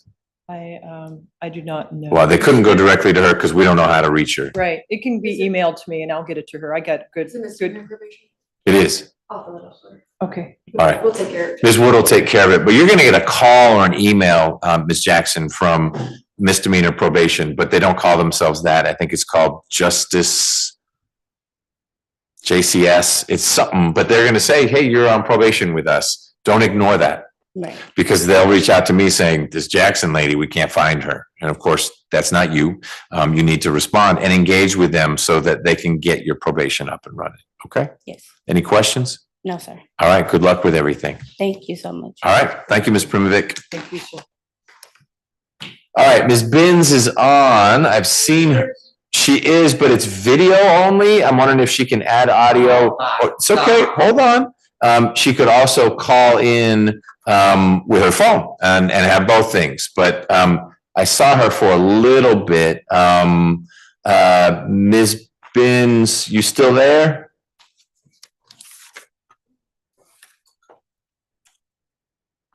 Now it's a black screen, but she was briefly on the screen. Oh, here she is. There's Ms. Binns. Hey, Ms. Binns. Oh, she's connecting to audio. Let's strike while the iron's hot. Let's see if it works.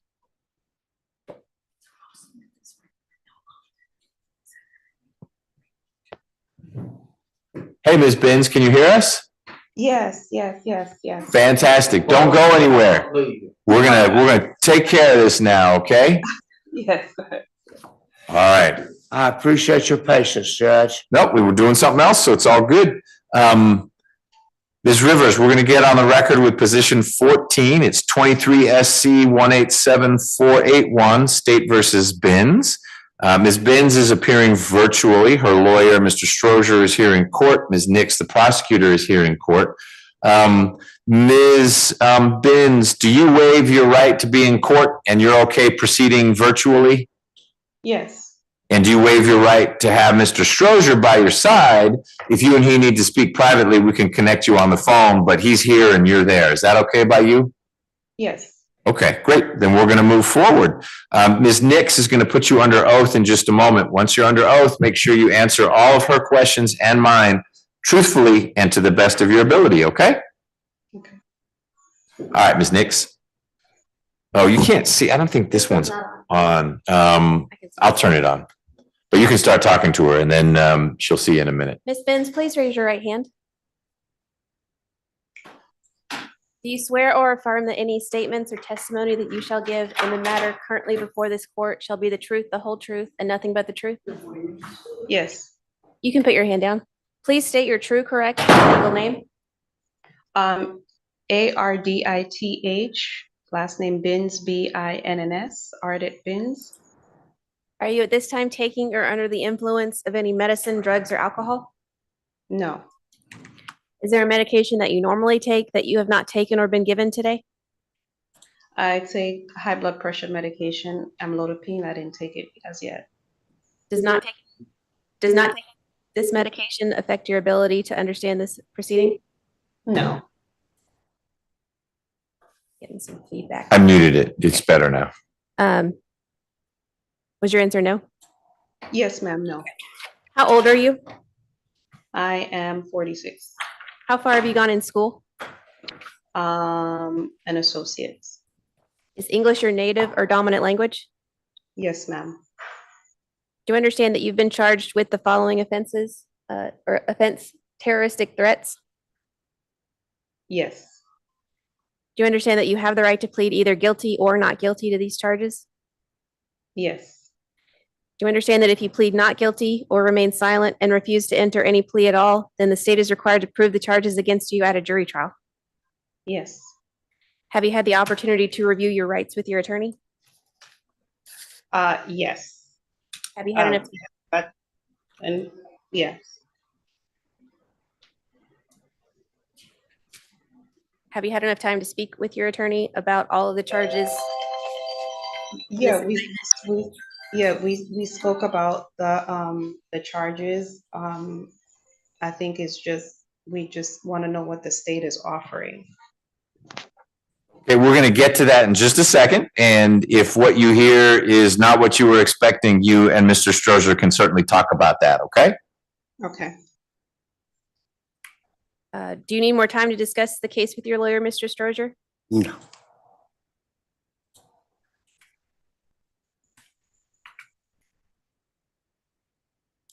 Ms. Binns, do you need more time to discuss the case with your lawyer, Mr. Strozier? No, I mean, I spoke to the assistant this morning, and I believe that we should be on the same page. It's just, I know what it is that I want. I mean, maybe I'll talk to him for a minute. I know what it is that I want. I'm not sure what the state is offering.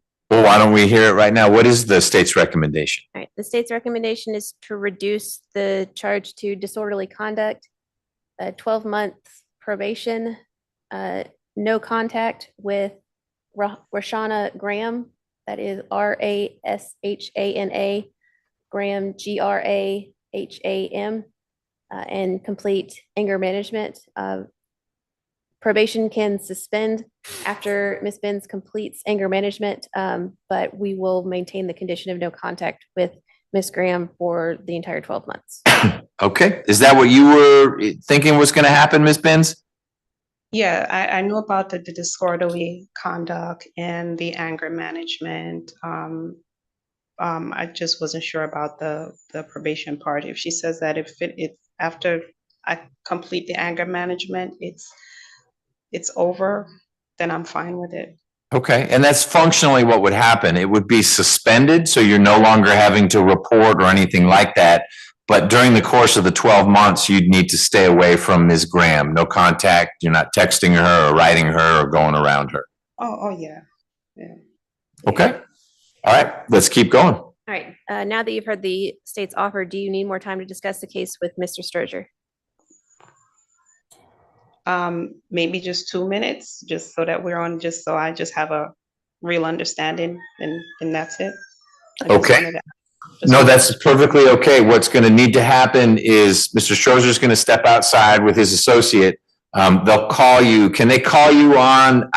You can mute you so we don't hear you. Do you have your phone so that you could talk to him on that? Yes, yes. Okay. So I'm going to mute you here. And then why don't you give Mr. Strozer a call? Does she have a number for you, Mr. Strozer? Tell her to read the number off, make sure we're on the same page here. Okay. What number were you going to call, Ms. Benz, to reach Mr. Strozer? Ask her, tell me. Charles. Okay, I got it. I'll call in just a second. Okay. Yeah. All right. So we'll take a quick pause. They can speak and we'll pick back up. Okay. All right.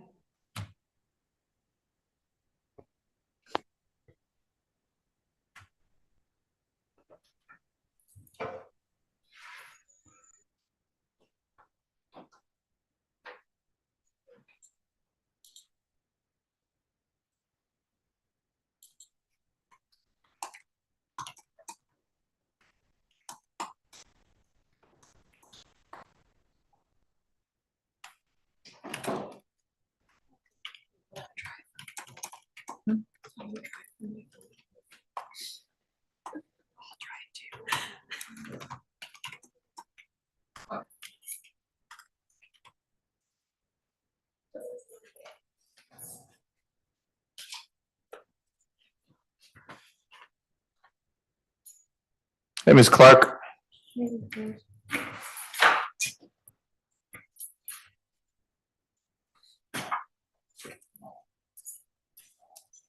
Ms. Primovic, did you get a chance to speak with Mr. Williams? No, they took him. I'm going to go and see him Okay. tomorrow. Try to find him at the jail. When is Ms. Feely back?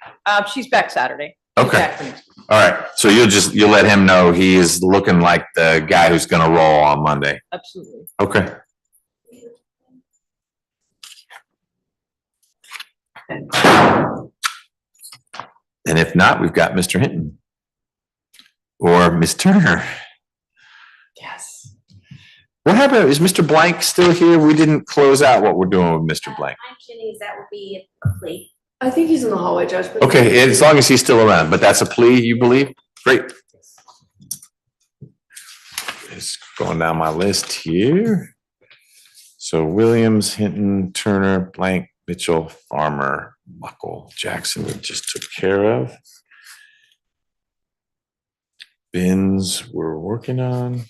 And you're Mr. Woods, is that right? I'm gonna have my staff reach out to either Mr. Partridge or Ms. Willing. Oh, he's here? Oh, is he talking with her? They're duking it out? I'm not sure. He just came But he's here. That's good. As long as he's here, he knows how to reach the prosecutor, and we'll get an answer trial on Monday or work the case out today. So they'll good. We're in a good place.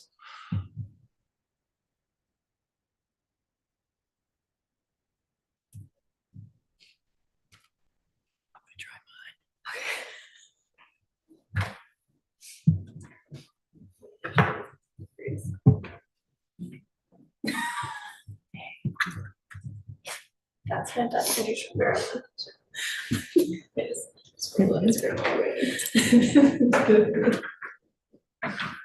Oh, my God. Hey, do you, do Heard in Courthouse? Oh, my God. There was a Fulton one in it. No way. Yes, there was. Mr. Strozer, did you and Ms. Binns connect? We did, Judge. Great. She ready to go forward? Yes, sir. All right, Ms. Binns, when you're ready, if you could reactivate the Samsung SM letters and numbers.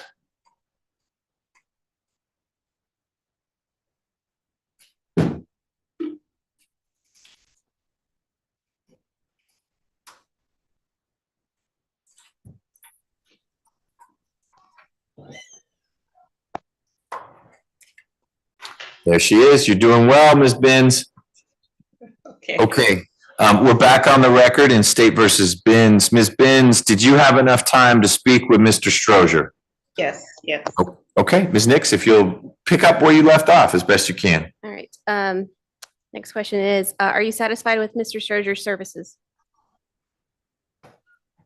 I'm sorry, what did you say? Can you repeat? I didn't hear. Are you satisfied with your attorney's services?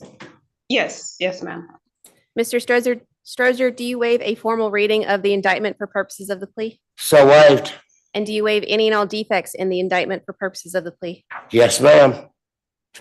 Ms. Binns, do you remember having been arrested on these charges? Yes. Has your attorney advised you of the minimum and maximum sentence for each charge to which you're pleading guilty today? Yes. Do you understand that today you are entering a negotiated plea, which means that the state will recommend the following sentence to the court? State recommends that the state reduces the charge to disorderly conduct and recommends 12 months probation, no contact with Rashana Graham, and that the defendant completes anger management, and probation can be suspended after completing anger management, but the condition of no contact with Ms. Graham will continue for the entire 12 months. Yes. Do you understand that the court is not required to accept the state's recommended sentence? Yes. Do you understand that the court has the right to sentence you to the maximum possible sentence on each charge? Yes. Do you understand that if the court decides to order a sentence that differs from the negotiated plea you're expecting today, that you have the right to withdraw your plea of guilty? Yes. Are you currently on probation or parole anywhere? No. Do you understand that if you are placed on probation of any kind, you cannot violate any criminal laws of any governmental unit? Yes. Do you understand that while you're on probation, you must follow all the special conditions of your probation? Yes. Do you understand that if you fail to follow all the special conditions of your probation, then you'll be subject to revocation of that probation for the balance of your sentence? Yes. Do you understand that you are not allowed to possess or use a firearm while on probation? Yes. Are you a United States citizen? Yes. Do you understand that by entering a plea of guilty today, you're waiving any and all defenses, including any mental health defenses? Yes. Do you understand that by pleading guilty, you are giving up the following rights? The right to a trial by jury, to remain silent, to confront witnesses against you, to the assistance of counsel, to the presumption of innocence, and the right to appeal if convicted of these charges at trial? Yes. Is it your decision to waive these rights and enter a guilty plea today? Yes. Has anyone forced, threatened, or promised you anything that gets you to enter a guilty plea? No.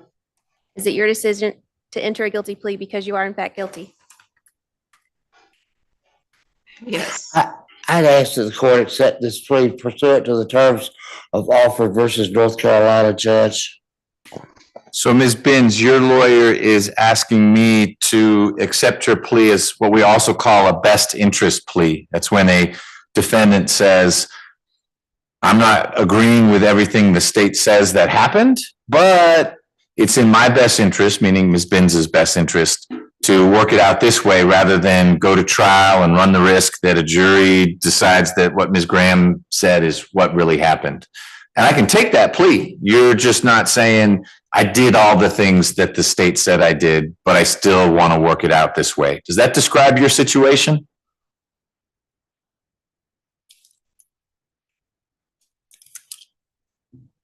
Ms. Binns, we need to bring you back. You still there?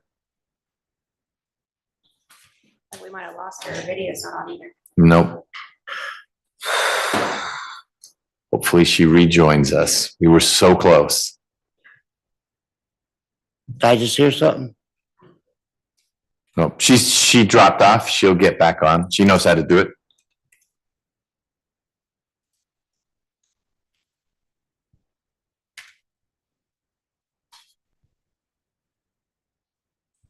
For the record, I don't think I said this, that disorderly conduct is OCGA 16-11-39. Thank you.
Can your team reach out to Ms. Binns?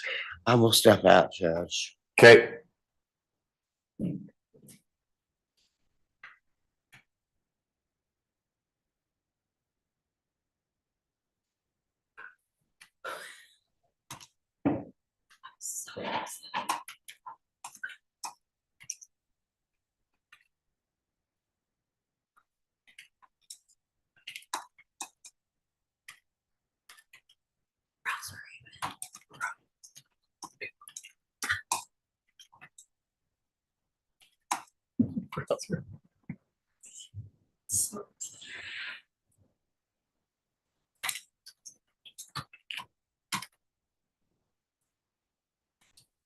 Just as if it's not even happening.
Hey, Mr. Partridge, we're on a temporary timeout in this plea, technical difficulties.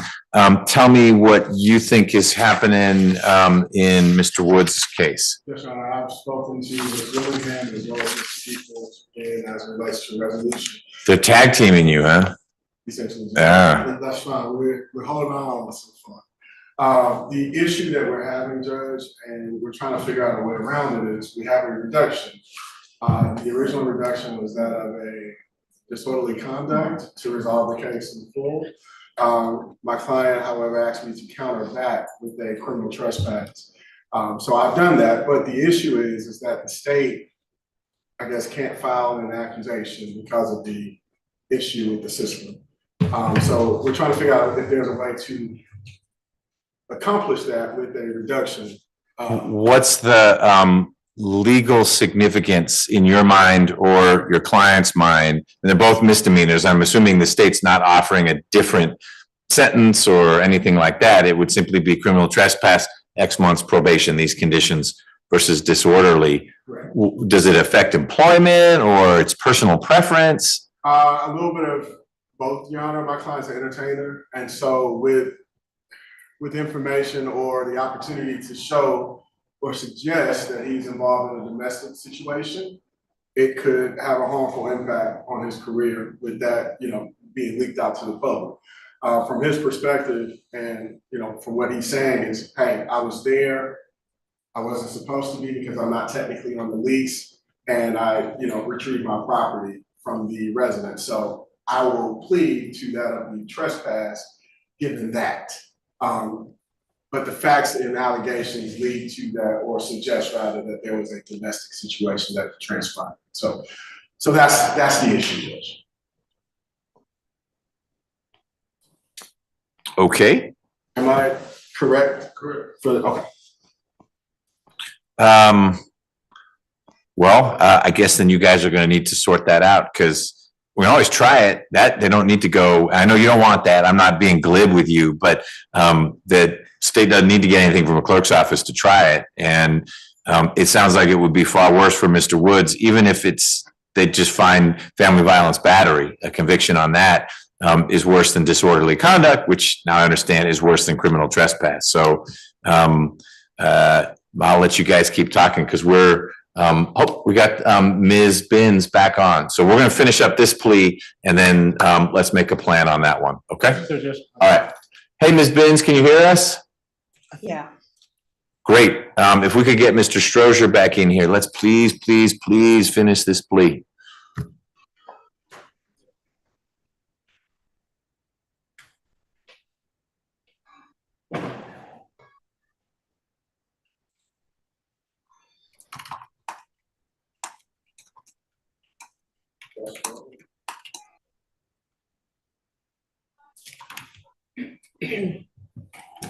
Tell him I'm sorry. I'm sorry about that.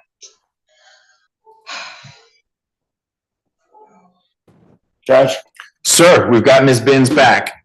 So Ms. Binns, we had just begun talking about what's called an offered plea. Did you hear any of that, or did you cut out before then? I heard when you just started to talk, when you had just started to explain something to me. Okay, I'm going to explain it again. Your lawyer asked that you be able to take this plea pursuant to a U.S. Supreme Court case called North Carolina versus Alford.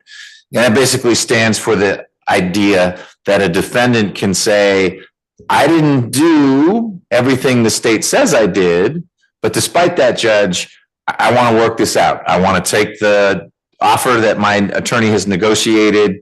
And so I'm saying guilty, but it's kind of in quotes. I'm saying I did something, but it may not be exactly what the state said, but I'm okay with this outcome. Does that describe where you are? Yes, exactly what he wants me to do. Yes, that sounds like it. Yes, sir. Okay. Ms. Nix, do you have any objection to this proceeding as an offered plea? No, sir. All right, then let's keep going.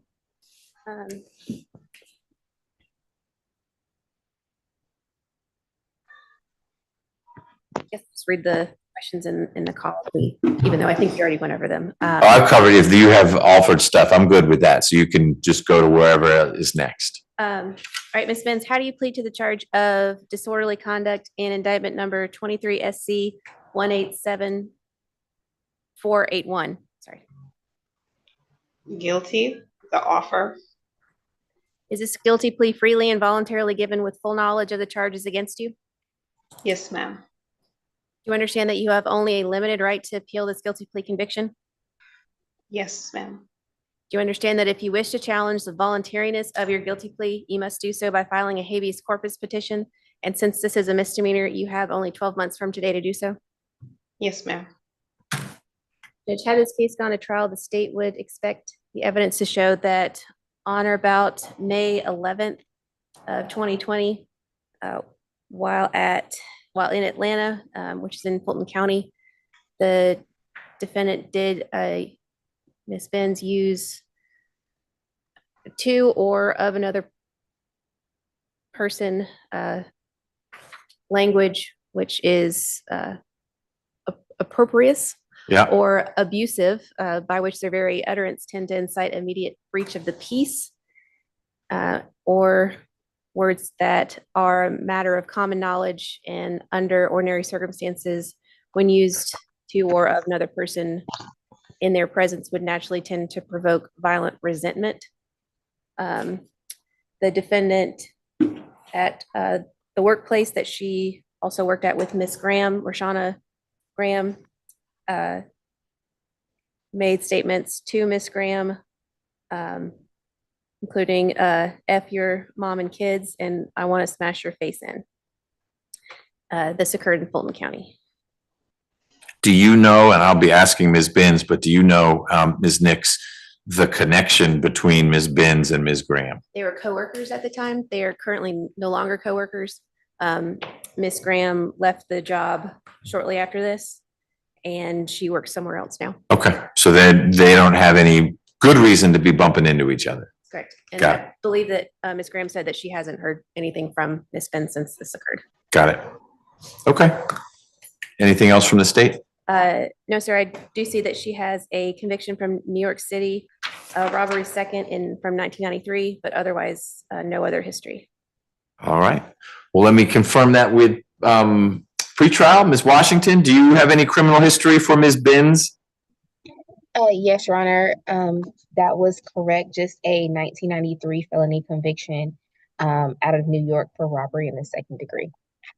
Got it. Thank you so much. And what do you have as the last cycle for Ms. Binns?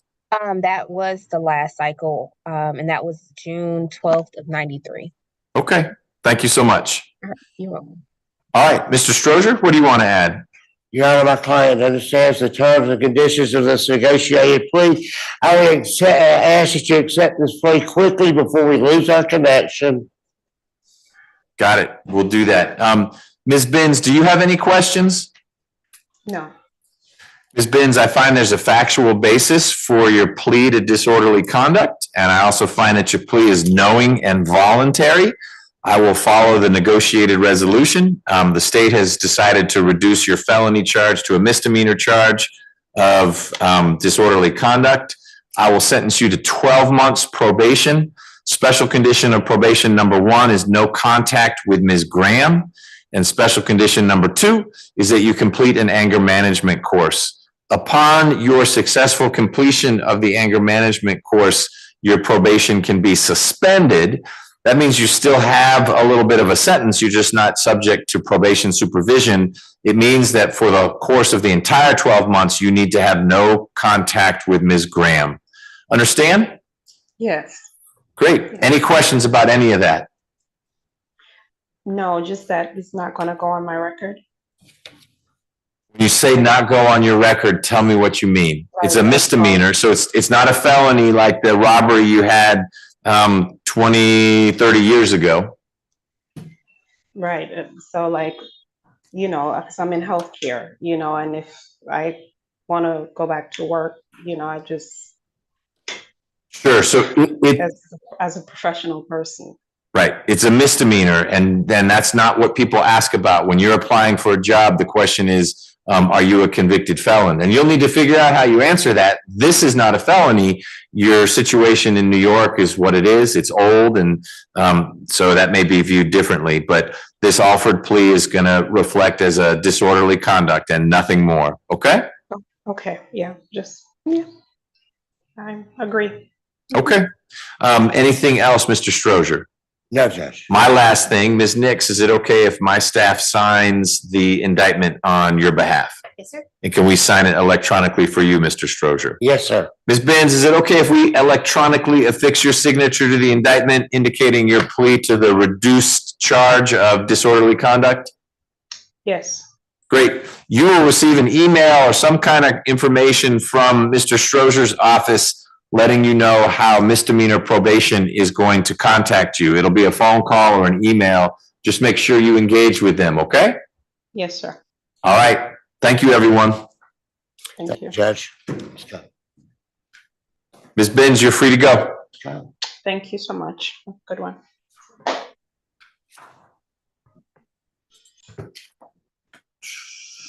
Judge, would the court have a copy of the indictment for Mr. Rodriguez Woods? I can get one. Because I don't think I can, our Odyssey won't. No, I don't get it through Odyssey. It's through Research Georgia, but it's pulled up. These last couple pleas we took, I was able to pull it up. Wonderful, thank you, Judge. And his is newer, so it's all the more reason it should be in there. Should we handle Mr. Blank now? Yes, Judge. All right, we'll handle Mr. Blank. I'll print out the indictment. Copy of it. Judge, I'll be on standby. I'm just gonna grab a quick phone call related to my case in here. Got it. Thank you, Judge. Be right back. Mr. Blank.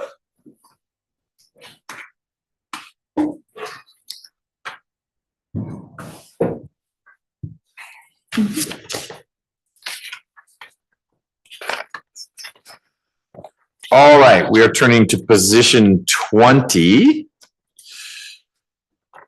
Judge, this will be an offered plea, by the way. All right.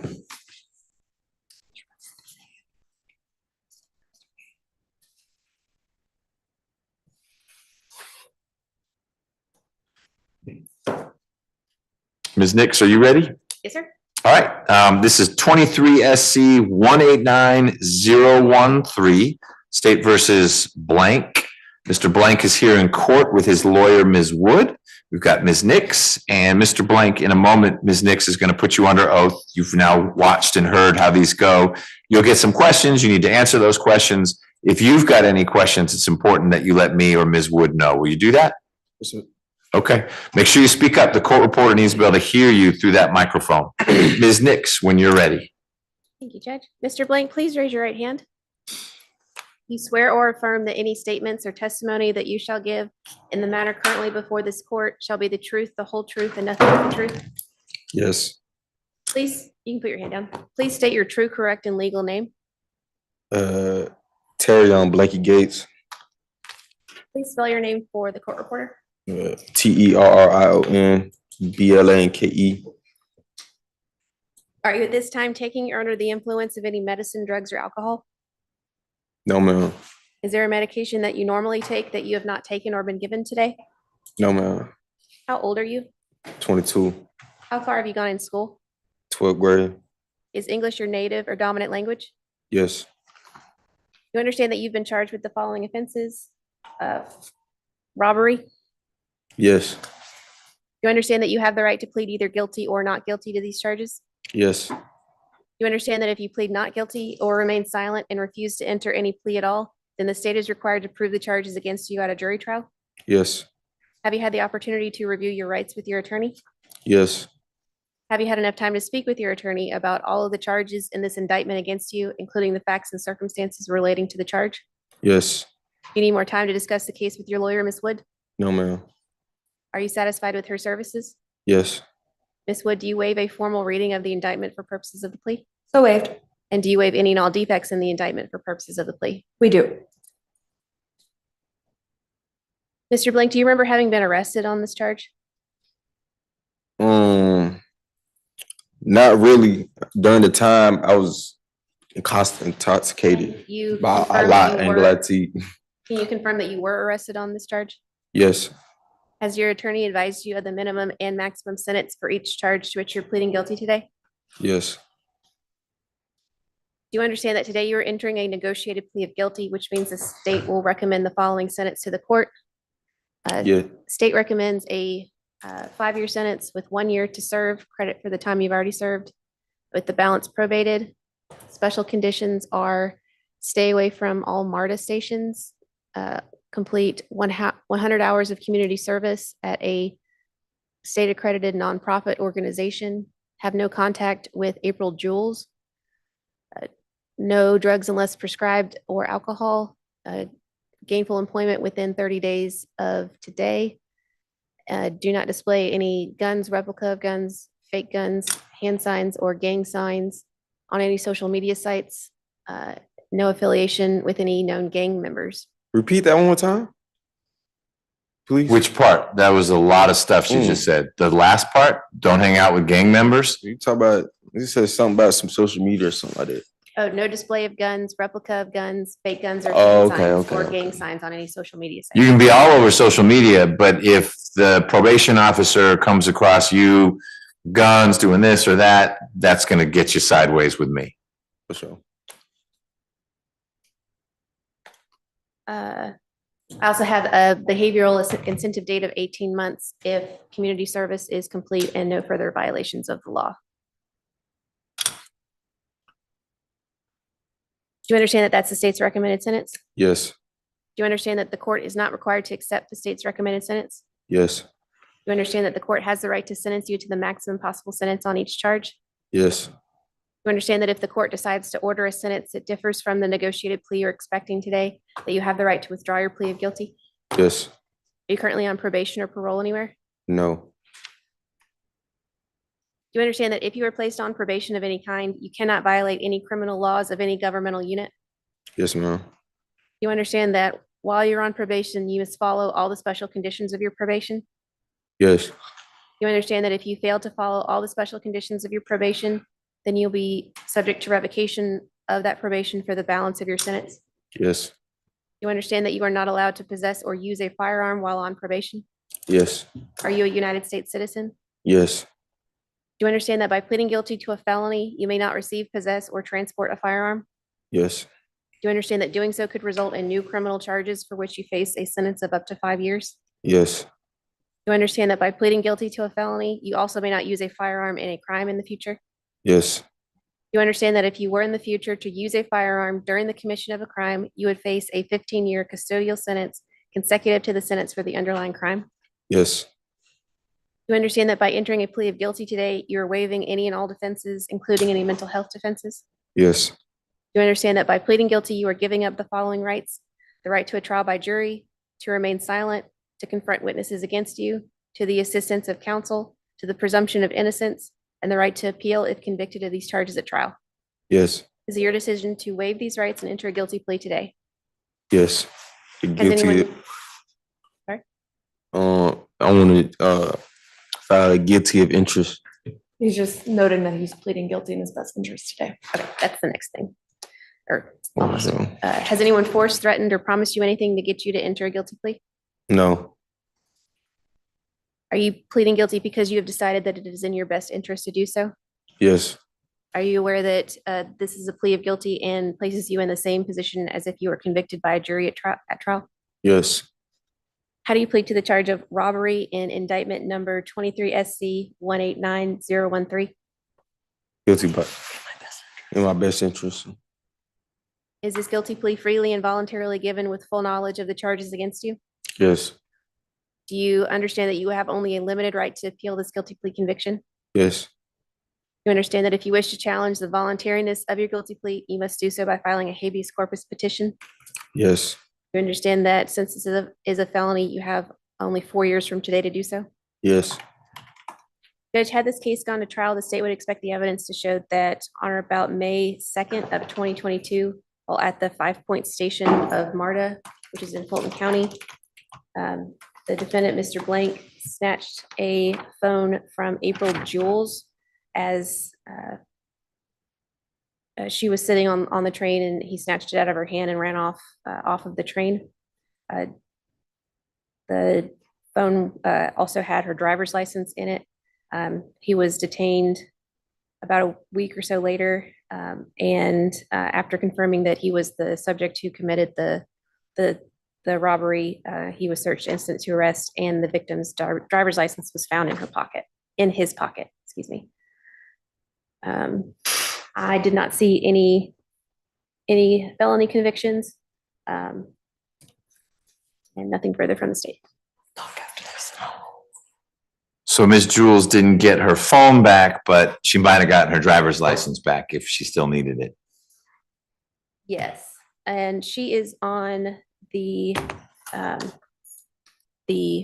she's watching via YouTube, and she said that she's available if you want her to make a statement. Okay. Ms. Washington, do you have any criminal history information for Mr. Blank? Yes, there were 4 prior arrest cycles, 1 in Georgia in 2023, 2 in Kansas in 2021, 1 in Missouri in 2021. There are no felony convictions listed. The last arrest was August 5th of 2023 for sale or purchase of marijuana, but that was not presented to the grand jury. Nothing further. Got it. Thank you so much. Ms. Wood. Thank you, Judge. Mr. Blank is 22 years old. He was born in Kansas. He grew up, he's a product of the foster care system, Judge. So he's had a really rough time getting to this point. He has a 13-month-old little girl. He is a high school graduate. He's also already gainfully employed at Chipotle, so that condition of probation should not be an issue for him. Judge, as Ms. Nick stated, this is all on video, and I think this is the best resolution for him. He's already served 394 days for this crime, and I did get those dates to Ms. Nelson. Judge, I went over the benefits of and also the downside of first offender with Mr. Blank. He is asking the court to sentence him as a first offender. The only other things I'm going to ask for, if we could maybe structure the special condition. He uses MARTA to get to work, so I don't want to trip him up. Does he use MARTA bus or MARTA train? I think he uses a specific train route, but I'll let him talk in just a second. Okay. So that is my one request for that. And then I don't think alcohol is an issue for him, so I would ask that that not be a special condition. Otherwise, I would ask that you accept the state's recommendation in this case. Okay, couple questions for you, maybe for your client. You had said this is an offered plea or best interest. It doesn't sound like it's a I didn't do it. It sounds like it's a I was drunk or high and I don't remember. That was what I'm attributing that to something your client said, coupled with you saying it's all on video. So then that makes me think, how could it be an offered plea other than that is me on video? I have no recollection of what was going on. Fair enough, Judge. There's another person on the video as well. Like there's an argument to be made before a jury. And as you know, sometimes it's easier for clients to say that, you know, it's in my best interest to resolve it, but every little thing the state would present would not be what I would be admitting to. And so that's sort of the essence here, Judge. Okay. Then let me ask you, Mr. Blank, you had said something about I was intoxicated at the time. Is there an aspect to what happened in May of 2022, almost 2 years ago, that was you weren't in your right mind, or tell me what you meant when you interjected that? Yeah, I thought you was talking about when I got arrested.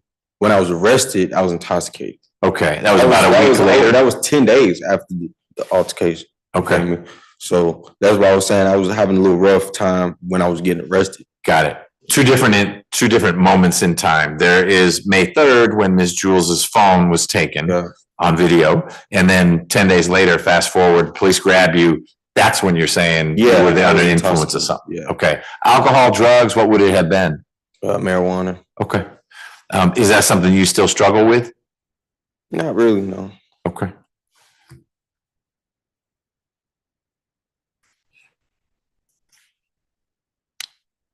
It's a boy or a girl who's 13 months old? A girl? Yeah. And where does she stay, with you or her mom? She stayed with her mom. All right. Is that in the Atlanta area?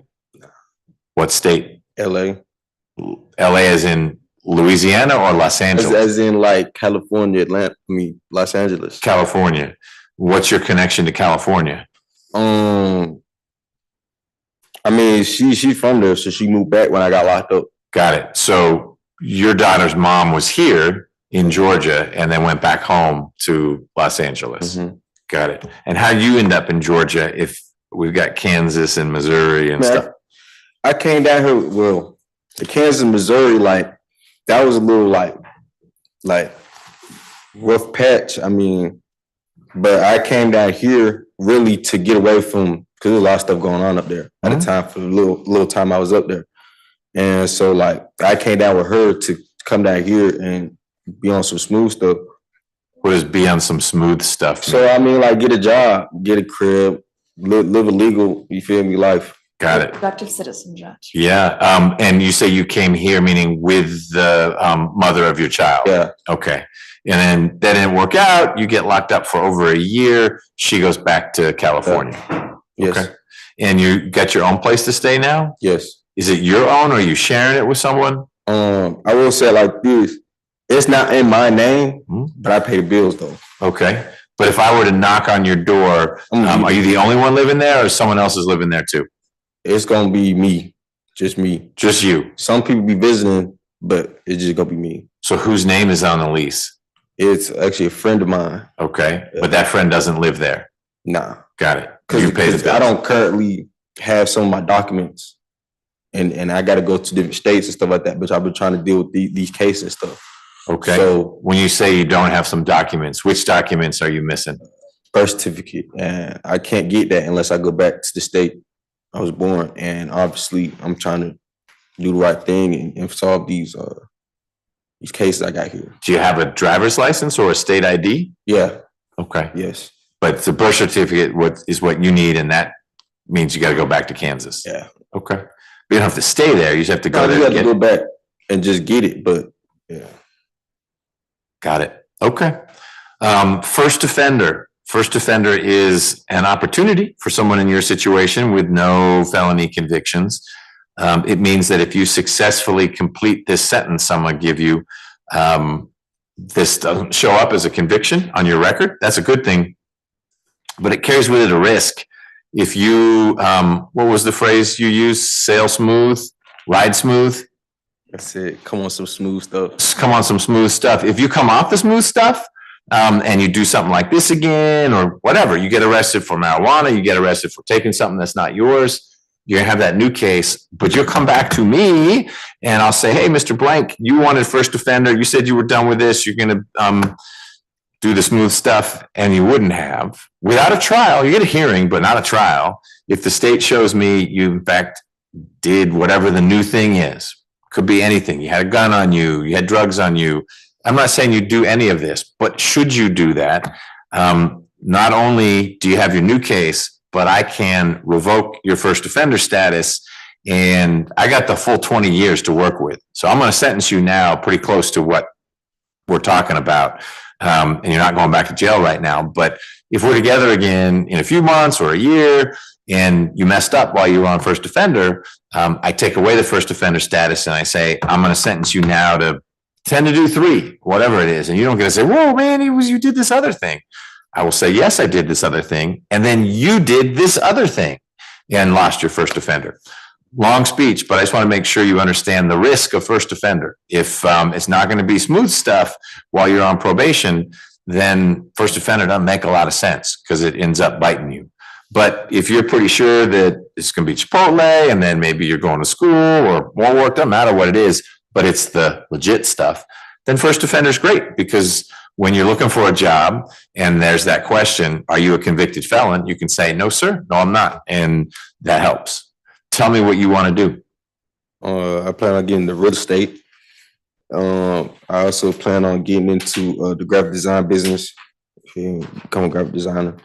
Okay. Other things. So you would like to take first offender? Yeah, that's why I'm trying to get it off, because it doesn't allow me to be all the way successful legally at a certain amount of time if I had that on my record. Got it. I hear you. All right. So, Mr. Blank, do you have any questions about anything? No, sir. I find there's a factual basis for your plea. That your plea is knowing and voluntary. Knowing means you've understood what we talked about. Voluntary means no one's forcing you to do this. You're doing this because you think it's in your own best interest. You agree with both those things? Yes, Your Honor. All right. I'm sentencing you pursuant to the Probation Options Management Act. All that means is that while you're on probation, if you've got a small problem with them, maybe, again, I'm making this stuff up, but you test positive once, you and they will work through that. But if you get arrested for something or you keep testing positive, that kind of thing comes back to me, and we will work through what the consequences are. Ms. Nix, can someone on my staff sign the indictment for you? Yes, sir. Ms. Wood? Yes, Judge. And Mr. Blank, you okay if someone puts your name electronically on the indictment indicating your offered plea first offender to robbery? Yes. Great, we'll do that. I am going to sentence you to 5 years to serve 1 year with a balance on probation. You'll get credit for the time you've served, which is more than a year, so you're not going back into custody.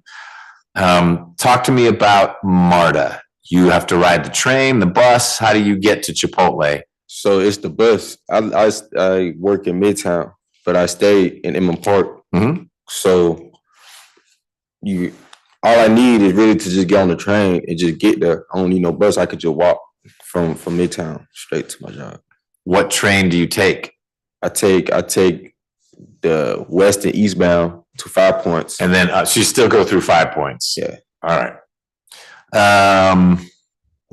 My preference would be 5 Points was the issue, but I get it. If you're in Inman Park, the best way to get to Midtown is just do that L rather than take some bus or 2 buses or whatever. So we'll allow you to be on MARTA.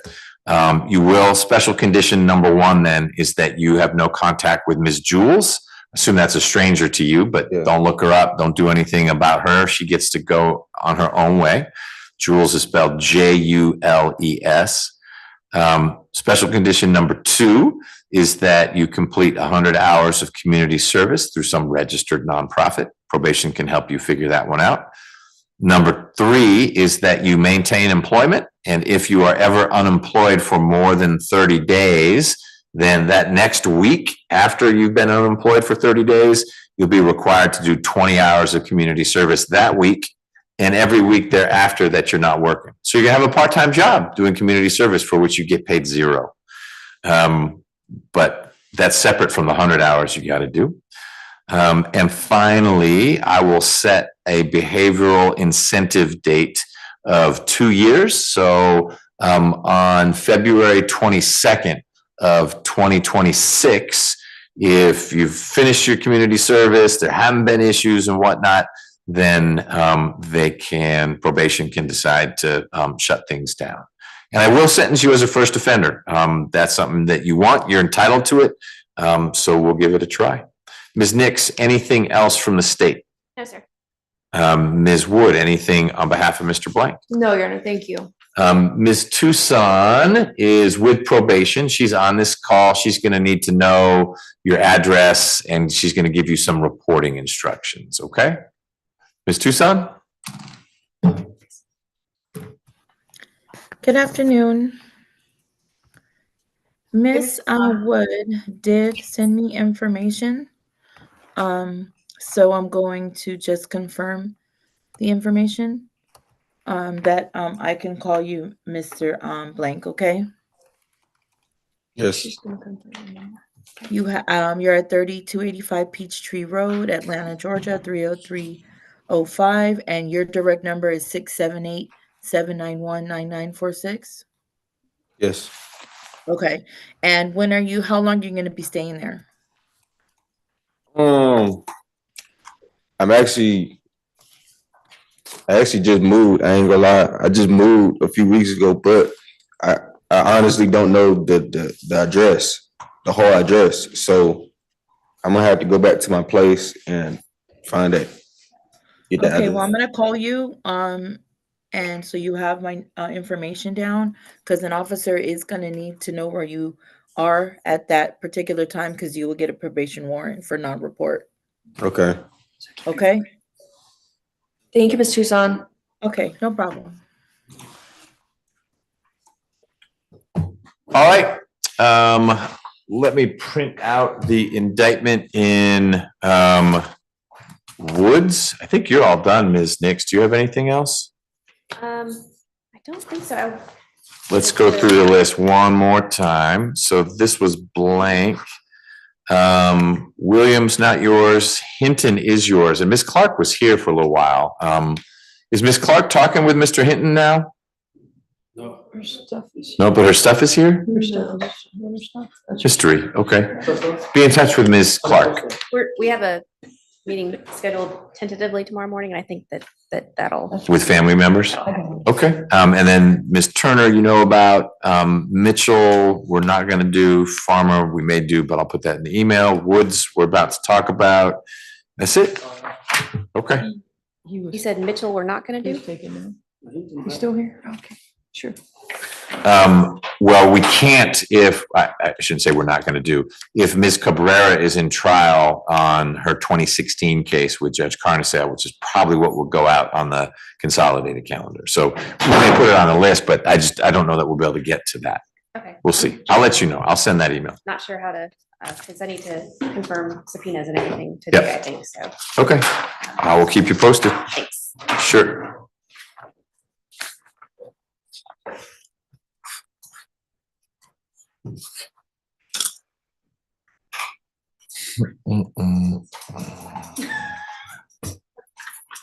That's amazing.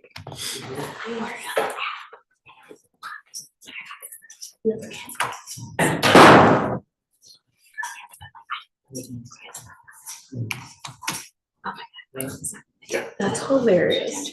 Gotta tell Ms. Nelson.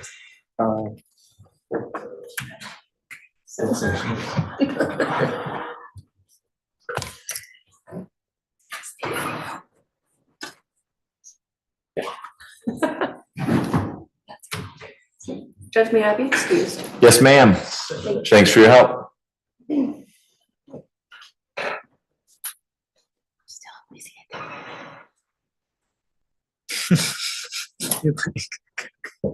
Maybe. You look familiar.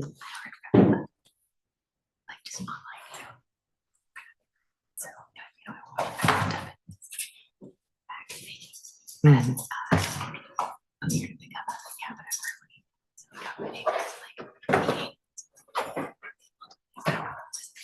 Might have been. Might have been. I was about to say I was about to talk to you about borrowing, but clearly we're in here. Duh, losing my mind. Don't worry.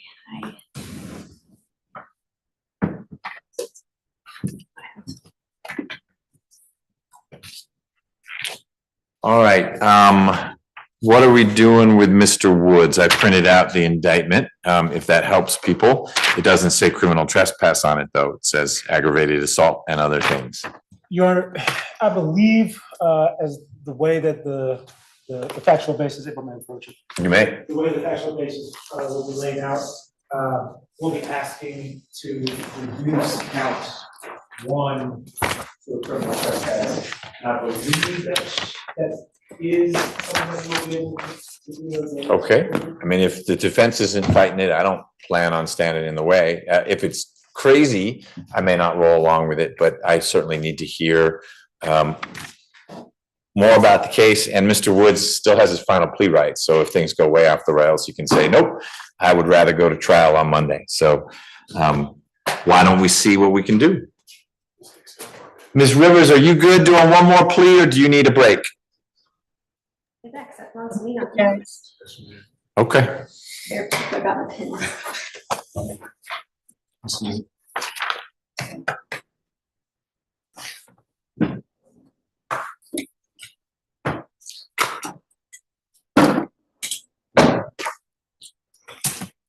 And the remaining charges not close. Yeah.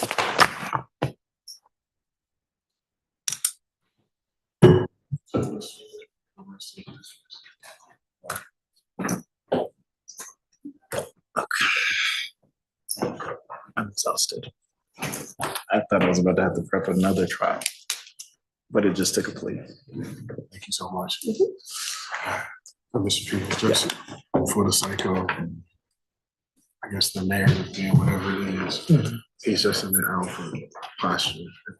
That's fine. Okay. I'm fine with that. I'll add it to the colloquy. Yes, sir.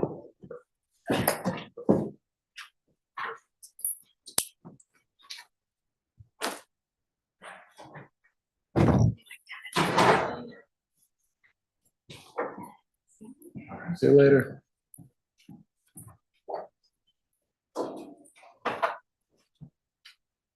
You want me to write down at the bottom? Say again. You want me to write down at the bottom, counts 2 through 5, no pros? Yeah, that's fine. That's perfectly fine.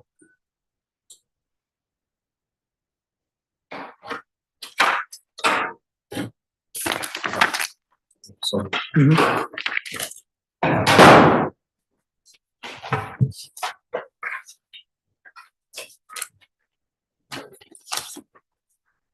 You guys ready? Yes, yes. Okay.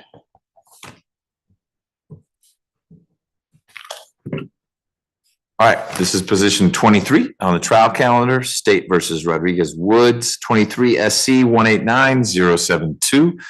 Mr. Woods is here in court with his lawyer, Mr. Partridge, and we've got Mr. Peoples here for the state, just like old times. Mr. Woods, Mr. Peoples is going to put you under oath in just a minute. Once you're in that space, make sure you answer his questions and mine truthfully and completely. And if you've ever got a question or a concern, let your lawyer or me know. If you two need to take a break, we'll do that. Or if I can answer it, I'll do that. All right? Great. And make sure you speak up when you're answering questions. Mr. Peoples. Thank you, Judge.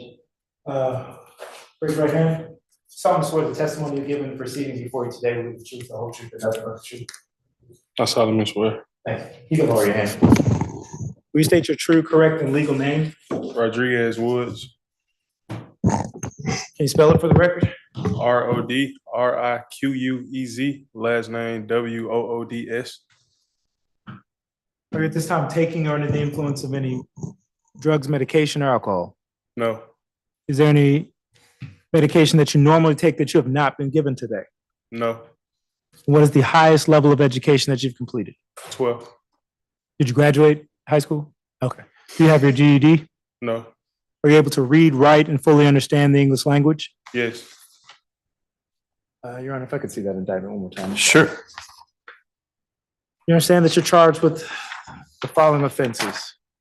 Count 1, aggravated assault, with a sentence range of 1 to 20 years. Count 2, battery, family violence, with a sentence range of 1 day up to 12 months. And counts 3, 4, and 5, cruelty to children in the 3rd degree, which is also a misdemeanor, which is 1 day up to 12 months. Do you understand that? Yes. You understand that you have the right to plead either guilty or not guilty to these charges? Yes. You understand that if you plead not guilty or remain silent and enter no plea at all, that you may receive a jury trial? Yes. Have you had enough time to speak with your attorney, Mr. Partridge, about all of the facts and circumstances known to you regarding the charges in this indictment, including any potential defenses? Yes. Do you need any more time to discuss this case with your attorney? No. You're satisfied with his services? Yes. Counsel, do you waive formal reading of the indictment? Yes, so wait. Do you waive any and all defects in the indictment, including any with respect to your client's name? If there are any, we will waive for the purposes of the plea. Thank you. Mr. Woods, do you understand that this is a negotiated plea of guilty, which means that the joint recommendation of the state and the defense to the court would be, Your Honor, we'd be asking the counts 2, 3, 4, and 5 be null pros, and count 1 be reduced to criminal trespass under OCGA 16-7-21. The state is asking for a sentence of 12 months of probation, which would include a no contact with Miss Brianna Summers. Brianna Summers. Yes, Your Honor. Brianna, Breanna, Summers, common spelling. Do you understand that? Yes. Do you understand that the court does not have to accept that recommendation, and the court can sentence you to the maximum on each charge and can run those sentences consecutively or one after the other? Yes. Do you understand that if you're placed on probation of any kind, that you cannot violate any criminal laws of any governmental unit or any special conditions of probation without being subject to revocation for the balance of the sentence? Yes. Are you a citizen of the United States? Yes. There are certain rights that you give up by entering a plea of guilty, which include the right to a trial by jury, the right to remain silent and not incriminate yourself, the right to confront the witnesses against you, the right to the assistance of counsel hired by you or to court-appointed counsel if you cannot afford an attorney at a trial of your case, the right to the presumption of innocence, the right to testify on your own behalf and to present other evidence, the right to subpoena witnesses and compel the production of evidence, the right to have the charges against you proven beyond a reasonable doubt, and the right to appeal if convicted of these charges after a trial. You understand all those rights? Yes. Has anyone used any force, threats, or promises which has caused you to enter this guilty plea against your will? No. Did you say this was offered? Yes. Is it your decision to waive these rights and enter a guilty plea? Excuse me. Are you pleading guilty because you've decided that it is in your best interest to do so? Yes. Are you aware that if you do not admit guilt, this is still a plea of guilty and places you in the same position as if you were convicted by a jury at a trial? Yes. How do you plead to the charge of criminal trespass? Guilty by interest. Guilty under Alford. Yes. Yeah. Is this freely and voluntarily given with full knowledge of the charge against you? Could you repeat that? Is this plea freely and voluntarily given with full knowledge of the charge against you? Yes. Do you understand that you have only a limited right to appeal this guilty plea conviction? Yes. You understand that unless counsel is substituted or permitted to withdraw, the defense counsel will represent you until either the end of the current term of court or 30 days from today's date, whichever is later. Yes. You understand that you have only 12 months from today for a misdemeanor charge to file a habeas corpus petition challenging the voluntariness of this guilty plea. Yes. You understand that you have until the last day of the current term of court to file a motion to withdraw your guilty plea. Yes. You understand that any of the filings that we've just discussed must be filed by your counsel unless you're representing yourself. Yes. Your Honor, if this had proceeded to trial, the state would have expected to prove beyond a reasonable doubt that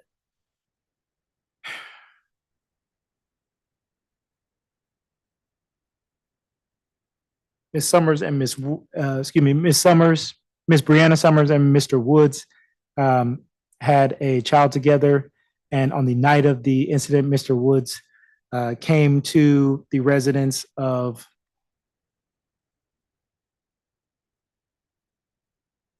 '55 Roswell Road in Sandy Springs on July 27th of 2022 in Fulton County, where he was not permitted to be. Counsel, do you stipulate there's a factual basis? Yes, for the purpose of the plea, there is a factual basis. Thank you. That's all from the state, Your Honor. Additionally, Ms. Willingham has spoken to Ms. Summers. She is in agreement with this recommendation. She just asked for the stay away condition. Even though they have a kid together? Yes. Okay, so it's no contact at all, not, hey, could I see, I'm not sure which of the kids who was supposedly a victim here, but I'll hear about that. Was probably Riley. Mr. Woods knows that.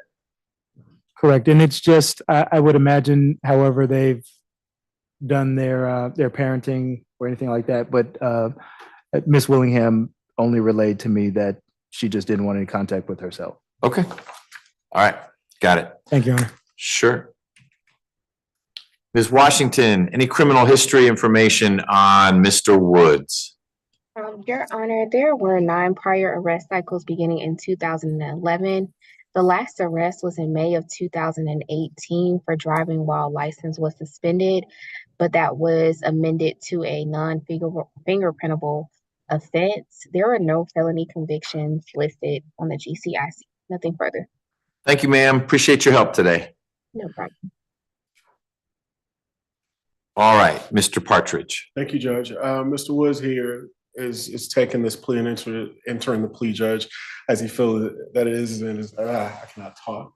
He feels as though it's in his best interest to do so, obviously, Judge. Mr. Woods, as well as Ms. Summers, do share the child that the court has heard about. While we are asking the court to accept the recommendation, we're asking for something just slightly different that I discussed with Mr. Peoples beforehand, Judge. There's absolutely no issue with him staying away from that of Ms. Summers. The issue has been Ms. Summers does from time to time call a Apple or iPad device that is linked to Mr. Woods' other child that he is in home with now, so that the two children can have a relationship and at least speak. So we would not want that, obviously, to violate his probation or any part of this sentence, Your Honor. But Ms.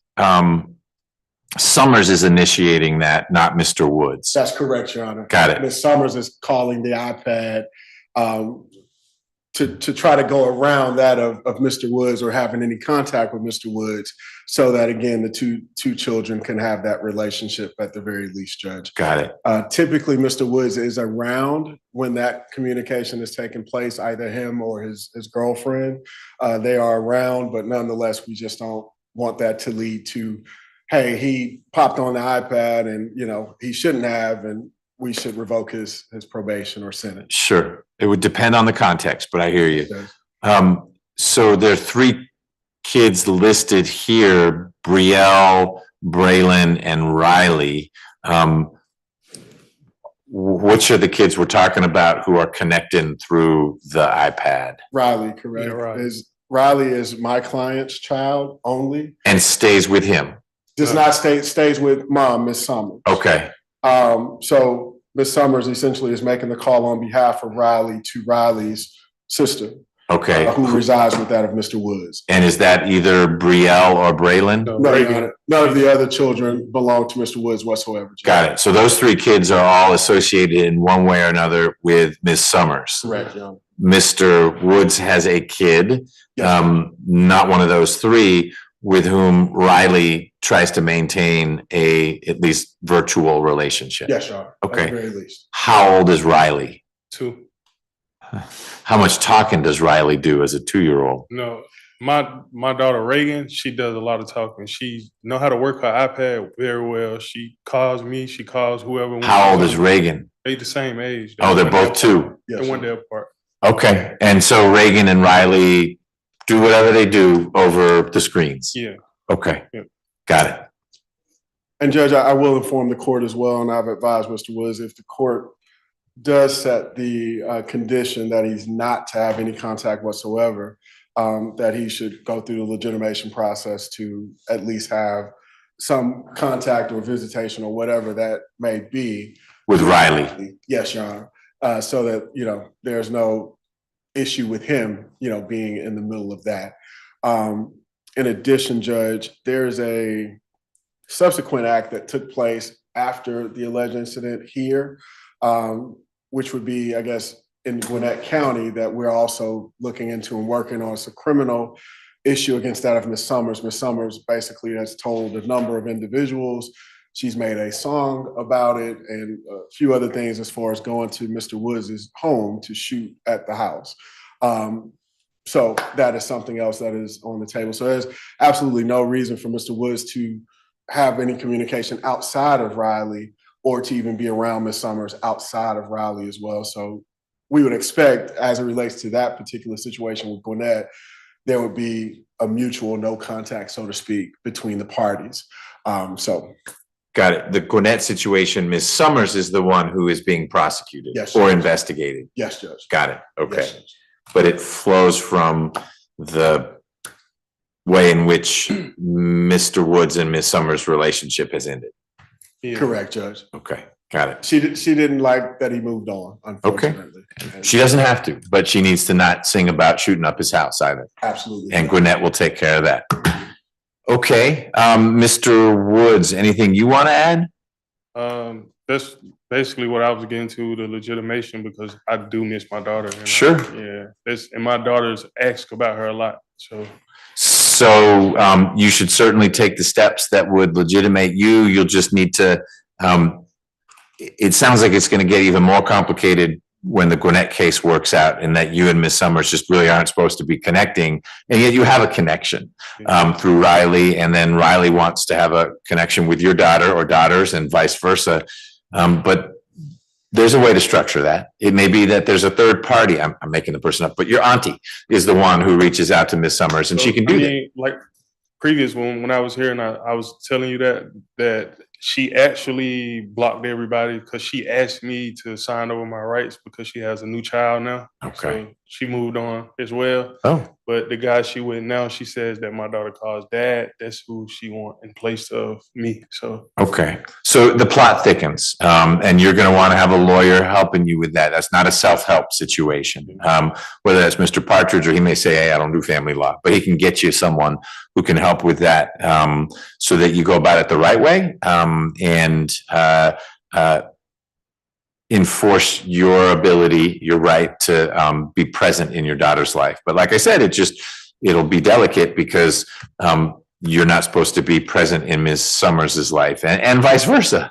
So how that handoff works, like I said, there's often a designated third party who Ms. Summers shows up at the McDonald's, and Riley goes to your aunt, and your aunt drives to the KFC that's down the street, and Riley gets out of the car and goes with you, and no one swung at anyone. Originally, that's exactly what I had talked about, but due to the fact, like I do music, so I was in Miami for Rolling Loud, and I got all type of crazy calls and stuff like that. So I came back, and she told me to come get my daughter, and in the mix of me coming to get her, it's just everything went left. Yeah. And Well, days later, I'm gonna make it easy. While you're on probation, you couldn't go get your daughter if it's Ms. Summers saying that, because then you and Ms. Summers would have contact. And while you are on probation, you need to not take a call from her, because that's contact. Even though she's calling you, you just need to let Mr. Partridge know. Here's my call log. She called 22 times today. He will reach out to the prosecutor, and prosecutor's gonna say, hey, Ms. Summers, you can't have it both ways. yeah, she's occupied, so I haven't talked to her in a year and so. So you should keep it that way. Yeah, we haven't. You just have to solve it for Riley and Reagan so that they can communicate. All right, that's helpful to hear. Mr. Woods, I find there's a factual basis for your plea to criminal trespass, and that your plea is knowing and voluntary.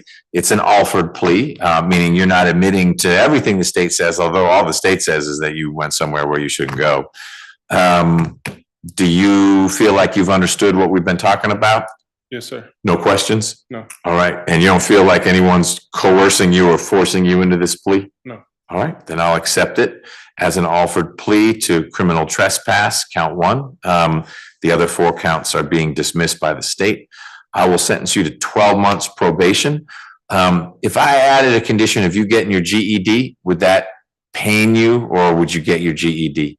Yeah, I would. Good, do that. I would make that a condition. Now, I don't know, if you got through 12th grade, you should only need about that much to get your GED.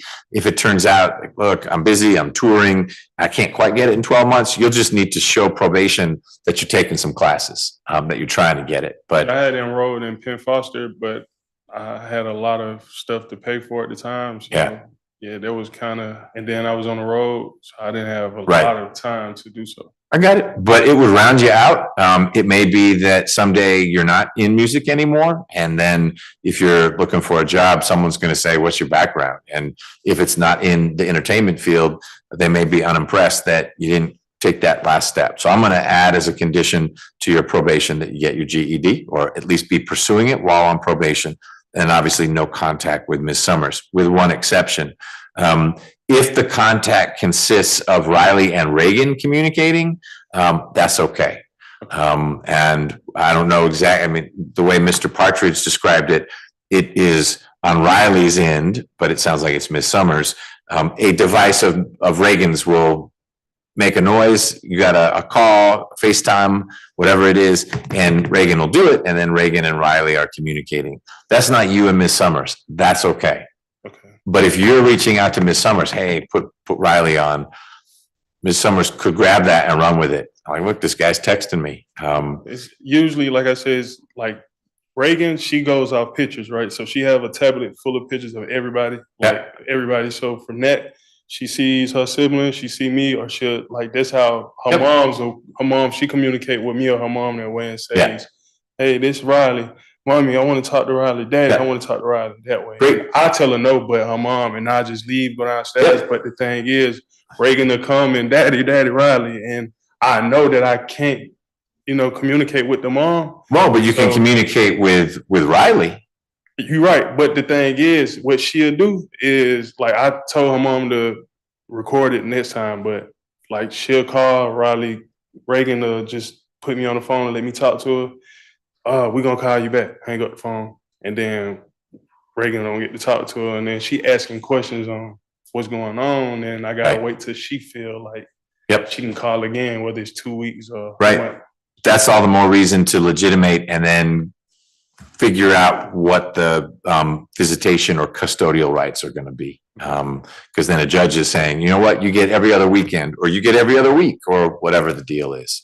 But you let a judge do that, and then Ms. Summers doesn't really have a say in it, and it's not a trap for you. Like, oh, I thought I was talking with Riley, and it was Ms. Summers instead. Okay, I know it's difficult, but you just got to be careful about that. Mr. Peoples, anything else in Mr. Woods's case? No, Your Honor. All right, Mr. Woods, Mr. Partridge or you will get some outreach from misdemeanor probation. I think it's called JC, Judicial Correctional Services, or something like that. Don't ignore that. That's them reaching out to say, here's how you sign up, so that you are under their supervision. It's pretty low key, but you need to do that first engagement with them so they know how to track you down. Okay. Okay, gotcha. Mr. Partridge, anything else? Just with the extra added condition, Your Honor, I believe that would be great and helpful for Mr. Woods. Just wanted to see if maybe to incentivize if he is able to complete his GED within a certain time frame, if the remaining balance of the sentence can go suspended or terminated. Sure, if you can document that you obtained your GED, I'm happy to have the probation suspended after that. So you'd still be under that condition of no contact with Ms. Summers, but you're not on probation anymore. Okay? So that's great. But I also, it's a flexible condition in that you may get into it and say, I'm gonna be able to knock out a topic every couple months because I got kids and I'm working and whatnot. And it may be that in a year you can't get it. Some folks, they were so close that like, I could take the exam now and I know I'll pass math and English, but I need to study history a little bit, whatever it is. But I like that notion. So we'll do that. All right. Thank you, everyone. Thank you. May we be excused? Yes, sir. Thank you, Judge. And Judge, I'll look out for a notice for the Chalmers matter. Yes. As well. Thank you, Your Honor. You bet. I got you. Ms. Primovic, you get a chance to tell Mr. Williams what's up? I did not, they sent him, but I'm gonna go. Oh, that's right. You said that they'd let him go. I mean, they sent him I back. told her, I said, you gonna be calling. Well, thank you for being here. Yes, I'll see you Friday. All right. Thank you, Ms. Washington and Ms. Tucson and Ms. Rivers. We are done. Okay, Judge, see you tomorrow. Bye. Bye, see you soon.